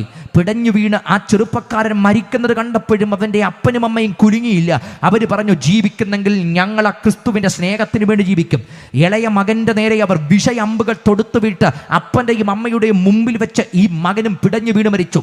നൊന്ത് പ്രസവിച്ച അമ്മയുടെയും ജനിപ്പിച്ച അപ്പൻ്റെയും മുമ്പിൽ 2 മക്കളുടെ ചേതനയറ്റ ശരീരം രക്തത്തിൽ കുളിച്ചു കിടക്കുമ്പോഴും ഈ അപ്പനോടും അമ്മയോടും അവർ ചോദിച്ചു, നിങ്ങൾക്കൊരവസരമുണ്ട്, വേണമെങ്കിൽ തിരികെ വരാം, നിങ്ങൾക്ക് ഗോത്രത്തിലേക്ക് തിരികെ വരാം. അവർ പറഞ്ഞു, നിങ്ങൾ ചെയ്യാൻ പറ്റുന്നത് വേഗത്തിൽ ചെയ്യണം, ഇനി എന്തൊക്കെ സംഭവിച്ചാലും തിരിച്ചു വരാൻ ഞങ്ങൾക്ക് കഴിയത്തില്ല. ഈ വിദേശിയായ മനുഷ്യൻ പഠിപ്പിച്ചു കൊടുത്ത പഠിപ്പിച്ചു കൊടുത്ത ഒരു പാട്ടിൻ്റെ 4 വരി മനുഷ്യൻ അറിയാമായിരുന്നു. എന്നാൽ അദ്ദേഹം മരിക്കുന്നതിന് മുമ്പ് അതിനൊപ്പം ഒരു സ്റ്റേറ്റ്മെന്റ് കൂടെ പറഞ്ഞിട്ടാണ് ഈ മനുഷ്യൻ മരിച്ചത്. അതുകൊണ്ട് ആ പാട്ട് ശരിക്കും പൂർണ്ണമായി ഫോർമുലേറ്റ് ചെയ്തത് ഇന്ത്യയിൽ വെച്ചാണ്. അദ്ദേഹം പഠിപ്പിച്ചു കൊടുത്ത പാട്ട് പ്രകാരമായിരുന്നു, I have decided to follow Jesus, not turning back. യേശുവിൻ്റെ പിൻപേ ഞാൻ പോകുന്നെങ്കിൽ പിന്മാറില്ല, ഞാൻ മാറില്ല. ഈ മരിക്കാൻ പോകുന്ന ഈ അപ്പനും അമ്മയും കൂടെ അന്നേരം പറഞ്ഞൊരു പദമുണ്ടായിരുന്നു, അതാണ് ബാക്കി എഴുതി വെച്ചത്, ലോകം എൻ്റെ പിൻപേ, ക്രൂശ് എൻ്റെ മുൻപേ, പിന്മാറില്ല, ഞാൻ മാറില്ല. The world behind me, the cross before me, we will never turn back, we will never turn back. അവർ പറഞ്ഞു, ക്രൂശ് ഞങ്ങളുടെ മുൻപിലുണ്ട്, ലോകം ഞങ്ങളുടെ പിൻപിലുണ്ട്, ഇനി എന്തൊക്കെ സംഭവിച്ചാലും ഞങ്ങൾ പിന്മാറത്തില്ല. ഇവരിത് പാടിക്കൊണ്ടിരിക്കുന്ന സമയത്ത് തന്നെ ഇവർക്ക് നേരെ വിഷയമ്പ് തെടുത്തു. ഇവർ 2 പേരും അവിടെ പിടഞ്ഞു വീണ് മരിച്ചു. പക്ഷേ ഈ 4 ബോഡി അവിടെ കിടക്കുമ്പോൾ ഗ്രാമത്തിൻ്റെ മൂപ്പൻ്റെ മനസ്സിനകത്തൊരു ചോദ്യം വന്നു, ഇത്രയും കാലം ഞങ്ങളുടെ കൂടെ ജീവിച്ചവർ, ഇത്രയും കാലം ഞങ്ങൾ ചെയ്ത പ്രവൃത്തികൾക്ക് കൂടെ നിന്നവർ, ഇവർ ഒറ്റ നിമിഷം ഇത്രയും ധൈര്യത്തോടെ ഈ മരണം വരിക്കുന്നെങ്കിൽ ഇവർ വിശ്വസിച്ചതിനകത്തൊരു സത്യമുണ്ട്. നിങ്ങൾക്കറിയുമോ, ഈ 4 പേരുടെ ബോഡിയുടെ മുമ്പിൽ ചെന്ന് ഗ്രാമത്തിൻ്റെ ഗോത്രത്തിൻ്റെ മൂപ്പൻ മുട്ടുമടക്കിയിട്ട് പറഞ്ഞു, ഇനി ഞങ്ങൾ ആയുധമെടുക്കത്തില്ല, ഇനി ഞങ്ങൾ മനുഷ്യനെ കൊല്ലത്തില്ല, ഇനി ജീവിക്കുന്നെങ്കിൽ ഇവർ വിശ്വസിച്ച യേശുവിന് വേണ്ടി ഞങ്ങൾ ജീവിക്കും. കൂകി സമുദായത്തിനകത്ത് 99% ക്രിസ്ത്യാനികളായതിൻ്റെ തുടക്കം ഈ 4 പേരുടെ മരണത്തിനകത്ത്. 4 പേർ രക്തസാക്ഷികളായി തീർന്നപ്പോൾ ഒരു സമൂഹത്തെ മുഴുവൻ നേടിയിട്ടാണ് അവരവിടെ മരിച്ചു വീണത്. ഞാൻ എന്തിനാ പറഞ്ഞതെന്നറിയുമോ, മരണത്തിൻ്റെയും വാളിൻ്റെയും മുമ്പിൽ വെച്ചിട്ട് അവർ പറഞ്ഞത്, ക്രിസ്തുവിൻ്റെ സ്നേഹത്തിൽ നിന്ന് ഞങ്ങൾക്ക് പിന്മാറാൻ കഴിയത്തില്ല. ഇന്ന് രാത്രി ദേശത്തോട് പറയാൻ ഞങ്ങൾക്കൊരു മെസ്സേജ് ഉണ്ട്, ഇനി ഇവിടെ എന്തൊക്കെ തേർവാഴ്ചകൾ നടത്തിയാലും, ഞങ്ങളുടെ കഴുത്തറത്തിട്ടാലും, അവസാന ശ്വാസം വരെയും, ഈ കണ്ടനാളത്തിൽ ശബ്ദമുള്ള കാലം വരെയും ഞങ്ങൾ ഒരു കാര്യം അഭിമാനത്തോടെ വിളിച്ചു പറയും, മേലിൽ ആകാശത്തിലെങ്കിലും താഴെ ഭൂമിയിലെങ്കിലും മാനവകുലത്തെ രക്ഷിക്കാൻ കഴിയുന്ന ഒരു നാമമുണ്ടെങ്കിൽ ആ നാമം യേശുവിന്റെ നാമമാ. ഇന്ന് രാത്രി ആ നാമത്തിന്റെ ശക്തി അനുഭവിക്കുന്നവർ ഈ ഗ്രൗണ്ടിനകത്ത് ഇരിപ്പുണ്ടെങ്കിൽ ദേശം കേൾക്കിയ കരമൊന്നടിച്ച് ഇന്ന് രാത്രി ദൈവത്തിന് നന്ദി പറഞ്ഞിട്ട് പറ, മേലിൽ ആകാശത്തിലെങ്കിലും താഴെ ഭൂമിയിലെങ്കിലും മനുഷ്യനെ രക്ഷിക്കുന്ന ഏകനാമം. ഹല്ലേലൂയ. യേശുവിന് മാത്രമേ മനുഷ്യനെ രക്ഷിക്കാൻ കഴിയത്തുള്ളൂ. രണ്ട് കാര്യം ഞാൻ പറഞ്ഞു. ഒന്ന്, എല്ലാവരുടെ മേലുമുള്ള ദൈവത്തിൻ്റെ സ്നേഹമുണ്ട്, എല്ലാവർക്കും വേണ്ടിയുള്ള ദൈവത്തിൻ്റെ പ്രവൃത്തിയുണ്ട്. രണ്ട്, തന്നെ സ്നേഹിക്കുന്നവർക്ക് വേണ്ടിയുള്ള ദൈവത്തിൻ്റെ പ്രവൃത്തിയുണ്ട്. ഇനി ആ പ്രവൃത്തി എന്താണെന്നും കൂടെ പറഞ്ഞിട്ട് അങ്ങ് പ്രാർത്ഥിക്കാൻ പോവുക. എന്താണ് ആ പ്രവൃത്തി? ദൈവത്തെ സ്നേഹിക്കുന്നവർക്ക്, നിർണയപ്രകാരം വിളിക്കപ്പെട്ടവർക്ക് സകലതും നന്മയ്ക്ക് വേണ്ടി കൂടി വ്യാപരിക്കുന്നു.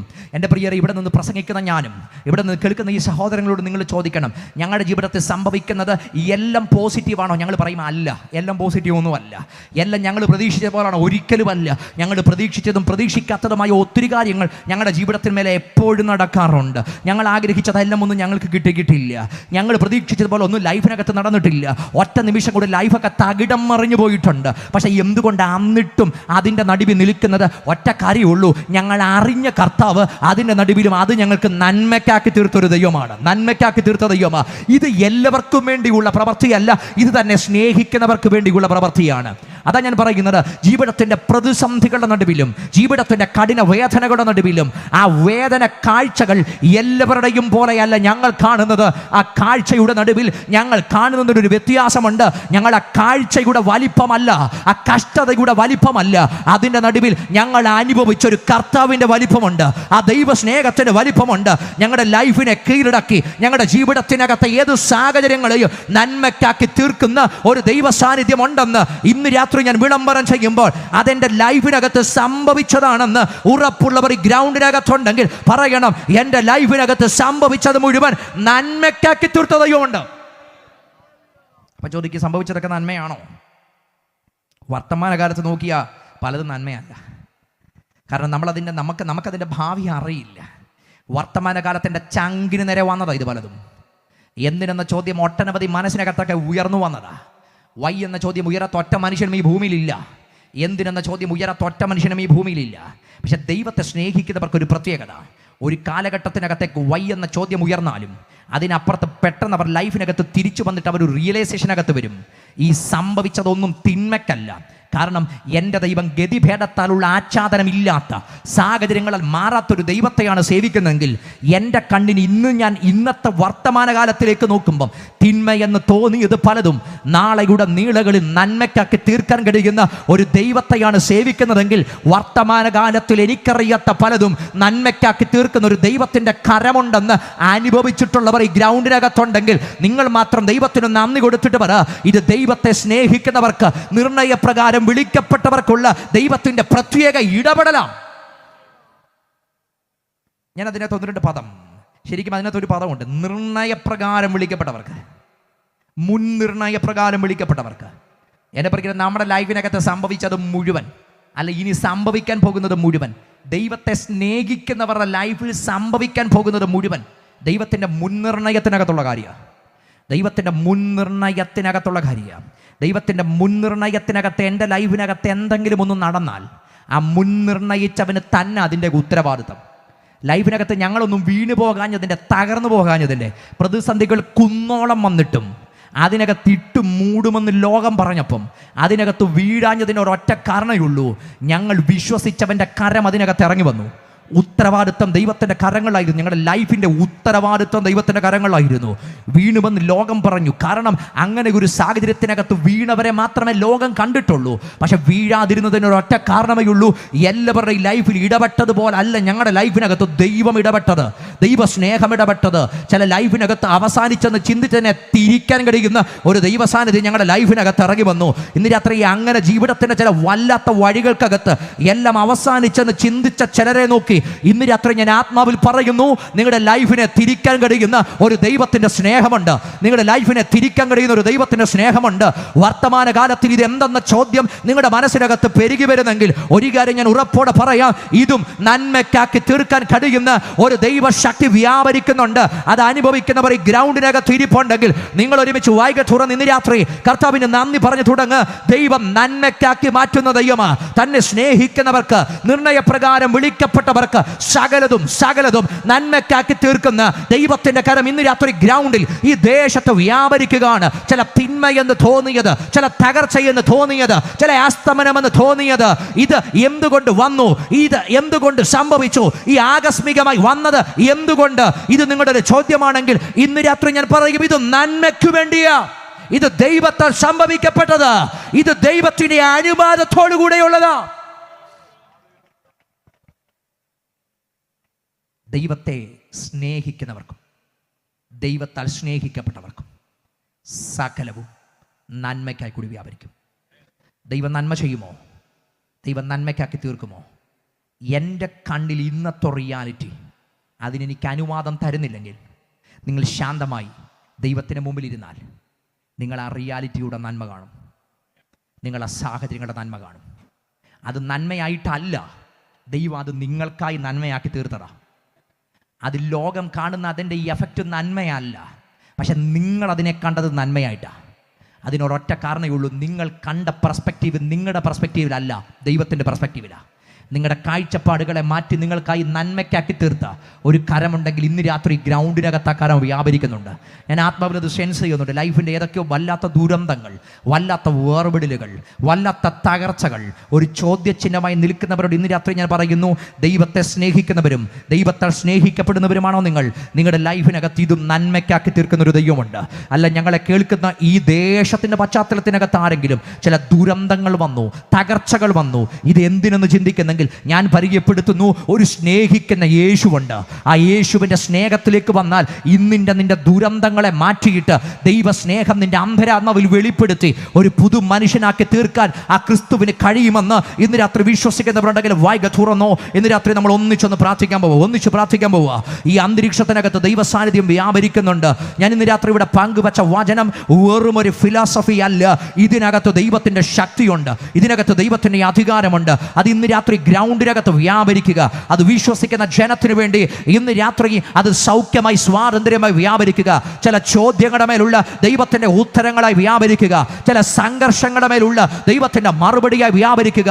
നിങ്ങൾ ഇന്നൊരു ബ്രോക്കൺ ആയിട്ടാണ് ഇതിനകത്ത് വന്നത്. ഞാൻ പറയുന്നു, നിങ്ങളെ ഹീൽ ചെയ്യാൻ യേശുവിൻ്റെ കരം ഇതിനകത്ത് വ്യാപരിക്കുന്നുണ്ട്. നിങ്ങളൊരു ഇന്നർ പ്രഷർ അനുഭവിക്കുന്നുണ്ടോ? നിങ്ങളൊരു ഇന്നർ സ്ട്രഗിൾ അനുഭവിക്കുന്നുണ്ടോ? നിങ്ങളെ ആന്തരികമായി ഹീൽ ചെയ്യാൻ കഴിയുന്ന യേശുവിൻ്റെ കരം പിടിക്കാൻ പോവുക. കരങ്ങൾ ഉയർത്തിപ്പിടിച്ച് കർത്താവിൻ്റെ സാന്നിധ്യത്തിന് മുമ്പിൽ ഒന്ന് എഴുന്നേറ്റ് നിന്നോ. അങ്ങനെയുള്ളവർക്ക് വേണ്ടി ഇന്ന് രാത്രി ഒന്ന് പ്രാർത്ഥിക്കാൻ പോവുക. ലൈഫിനകത്ത് ഞാൻ ബ്രോക്കൺ ആണ്, ലൈഫിനകത്ത് ഞാൻ തകർന്നിരിക്കുകയാണ്. യേശുവിൻ്റെ കരം എന്നെ ഒന്ന് തൊരണം. ഇന്ന് രാത്രി എനിക്ക് വേണ്ടി പ്രാർത്ഥിക്കണമെന്ന് നിങ്ങൾ അകത്ത് ആഗ്രഹിക്കുന്നെങ്കിൽ കരങ്ങളൊക്കെ ഒന്ന് സ്വർഗത്തേക്ക് ഉയർത്തിപ്പിടിക്കട്ടെ. അങ്ങനെയുള്ളവർ മാത്രം. ഞാൻ ലൈഫിനകത്ത് ഞാൻ ബ്രോക്കണാണ്, ലൈഫിനകത്ത് എവിടെയോ ഞാൻ ഉടഞ്ഞുപോയി. യേശുവിൻ്റെ കരം എന്നെ ഒന്ന് തൊടണമെന്ന് ഞാൻ ആഗ്രഹിക്കുന്നു. യേശുവിൻ്റെ കരം എന്നെ ഒന്ന് സൗഖ്യമാക്കണമെന്ന് ഞാൻ ആഗ്രഹിക്കുന്നു. നിങ്ങളുടെ കരങ്ങൾ രണ്ടും ഉയർത്തിപ്പിടിച്ചു. അങ്ങനെയുള്ളവർ ആ രണ്ട് കരങ്ങളും ഉയർത്തിപ്പിടിച്ച് വായിക തുറന്ന് ഒരു നാമമുണ്ട്. അത് യേശുവിൻ്റെ നാമമാണ്. എല്ലാ നാമത്തിലും മേലായ നാമമാണ്. അത് അധികാരമുള്ള നാമമാണ്. ഇന്ന് രാത്രി ഞങ്ങളുടെ മേൽ ദൈവം പകർന്നിരിക്കുന്ന ആത്മീക അധികാരം ഈ ജനത്തിന് ഇന്ന് രാത്രി കൈമാറി പ്രാർത്ഥിക്കുമ്പോൾ ഇതിനകത്ത് ഞാൻ വിശ്വസിക്കുന്ന അത്ഭുതങ്ങൾ നടക്കും. ഇതൊരു അസാധാരണമായ ദൈവപ്രവൃത്തിയുടെ നിമിഷങ്ങളായി മാറും. ഇത് അത്ഭുതങ്ങൾ നടക്കുന്ന രാത്രിയാ. ഇത് രോഗങ്ങൾ സൗഖ്യമാക്കുന്ന രാത്രിയാ. ഇത് നിരാശകൾ മാറിപ്പോകുന്ന രാത്രിയാ. ഇത് ഭയങ്ങൾ നീങ്ങിപ്പോകുന്ന രാത്രിയാ. ചില ഡിപ്രഷൻ സ്പിരിറ്റുകൾ ഇന്ന് രാത്രി തകർന്നറിയപ്പെടുന്ന രാത്രിയാ. അത് വിശ്വസിക്കുന്നവർ ദൈവം എനിക്ക് വേണ്ടി സകലതും നന്മയ്ക്കാക്കി തീർക്കുമെന്ന് വിശ്വസിച്ച് പ്രാർത്ഥിക്കാൻ കഴിയുമെങ്കിൽ വായിക തുറന്നോ. ഇന്ന് രാത്രി ദൈവകരം നിങ്ങളെ തൊടുക. വായി തുറന്ന് യേശുവേ എന്ന് വിളിച്ചോ. വായി തുറന്ന് യേശുവേ എന്ന് വിളിച്ച് ഒരുമിച്ച് പ്രാർത്ഥിക്കട്ടെ. ഞങ്ങളുടെ കർത്താവേ, ഏറ്റവും അധികാരത്തോടെ ഞാൻ ഈ ജനത്തിനു വേണ്ടി പ്രാർത്ഥിക്കുന്നു. ഇന്ന് രാത്രി അങ്ങയുടെ കരം ഈ ജനത്തെ തൊടുന്നത് കൊണ്ട് സ്തോത്രം. ദൈവ അന്തരാത്മാവിൽ നൽകുന്ന സ്വാതന്ത്ര്യത്തിന് സ്തോത്രം. ഇരുട്ടൊരുക്കി വെച്ച എല്ലാ അവസ്ഥക്കകത്തു നിന്നും ദൈവം അകത്തു നൽകിയ ഉറപ്പിന് നന്ദി പറയുന്നു. ദൈവത്തെ സ്നേഹിക്കുന്നവർക്ക്, ദൈവത്തെ സ്നേഹിക്കപ്പെട്ടവർക്ക് സകലതും നന്മയ്ക്കായി കൂടി വ്യാപരിക്കുന്നു. ഈ ജനത്തിന് വേണ്ടി അത് സംഭവിച്ചതുകൊണ്ട് സ്തോത്രം. ദൈവം ഈ ജനത്തെ സ്വാതന്ത്ര്യത്തിലേക്ക് കൊണ്ടുവന്നതുകൊണ്ട് സ്തോത്രം. ഇന്ന് രാത്രി കർത്താവ് ഇതിനകത്ത് തകർച്ചയിലൂടെ, ഇതിനകത്ത് രോഗത്തിലൂടെ, ഇതിനകത്ത് നിരാശയിലൂടെ കടന്നു പോകുന്ന ചിലരെ അങ്ങയുടെ അടിപ്പിണരുകൾ ഇന്ന് രാത്രി സുഖമാക്കുന്നത് കൊണ്ട് സ്തോത്രം. അവരുടെ അന്തരാത്മാവിനെ ഇന്ന് രാത്രി സ്വർഗം തൊടുന്നത് കൊണ്ട് സ്തോത്രം. ദൈവിക സ്വാതന്ത്ര്യത്തിനും നന്ദി പറഞ്ഞ് പ്രാർത്ഥിക്കുന്നു. പ്രാർത്ഥന കേട്ട കൃപയ്ക്ക് നന്ദി. യേശു ക്രിസ്തുവിൻ നിസ്തുല്യ നാമത്തിൽ തന്നെ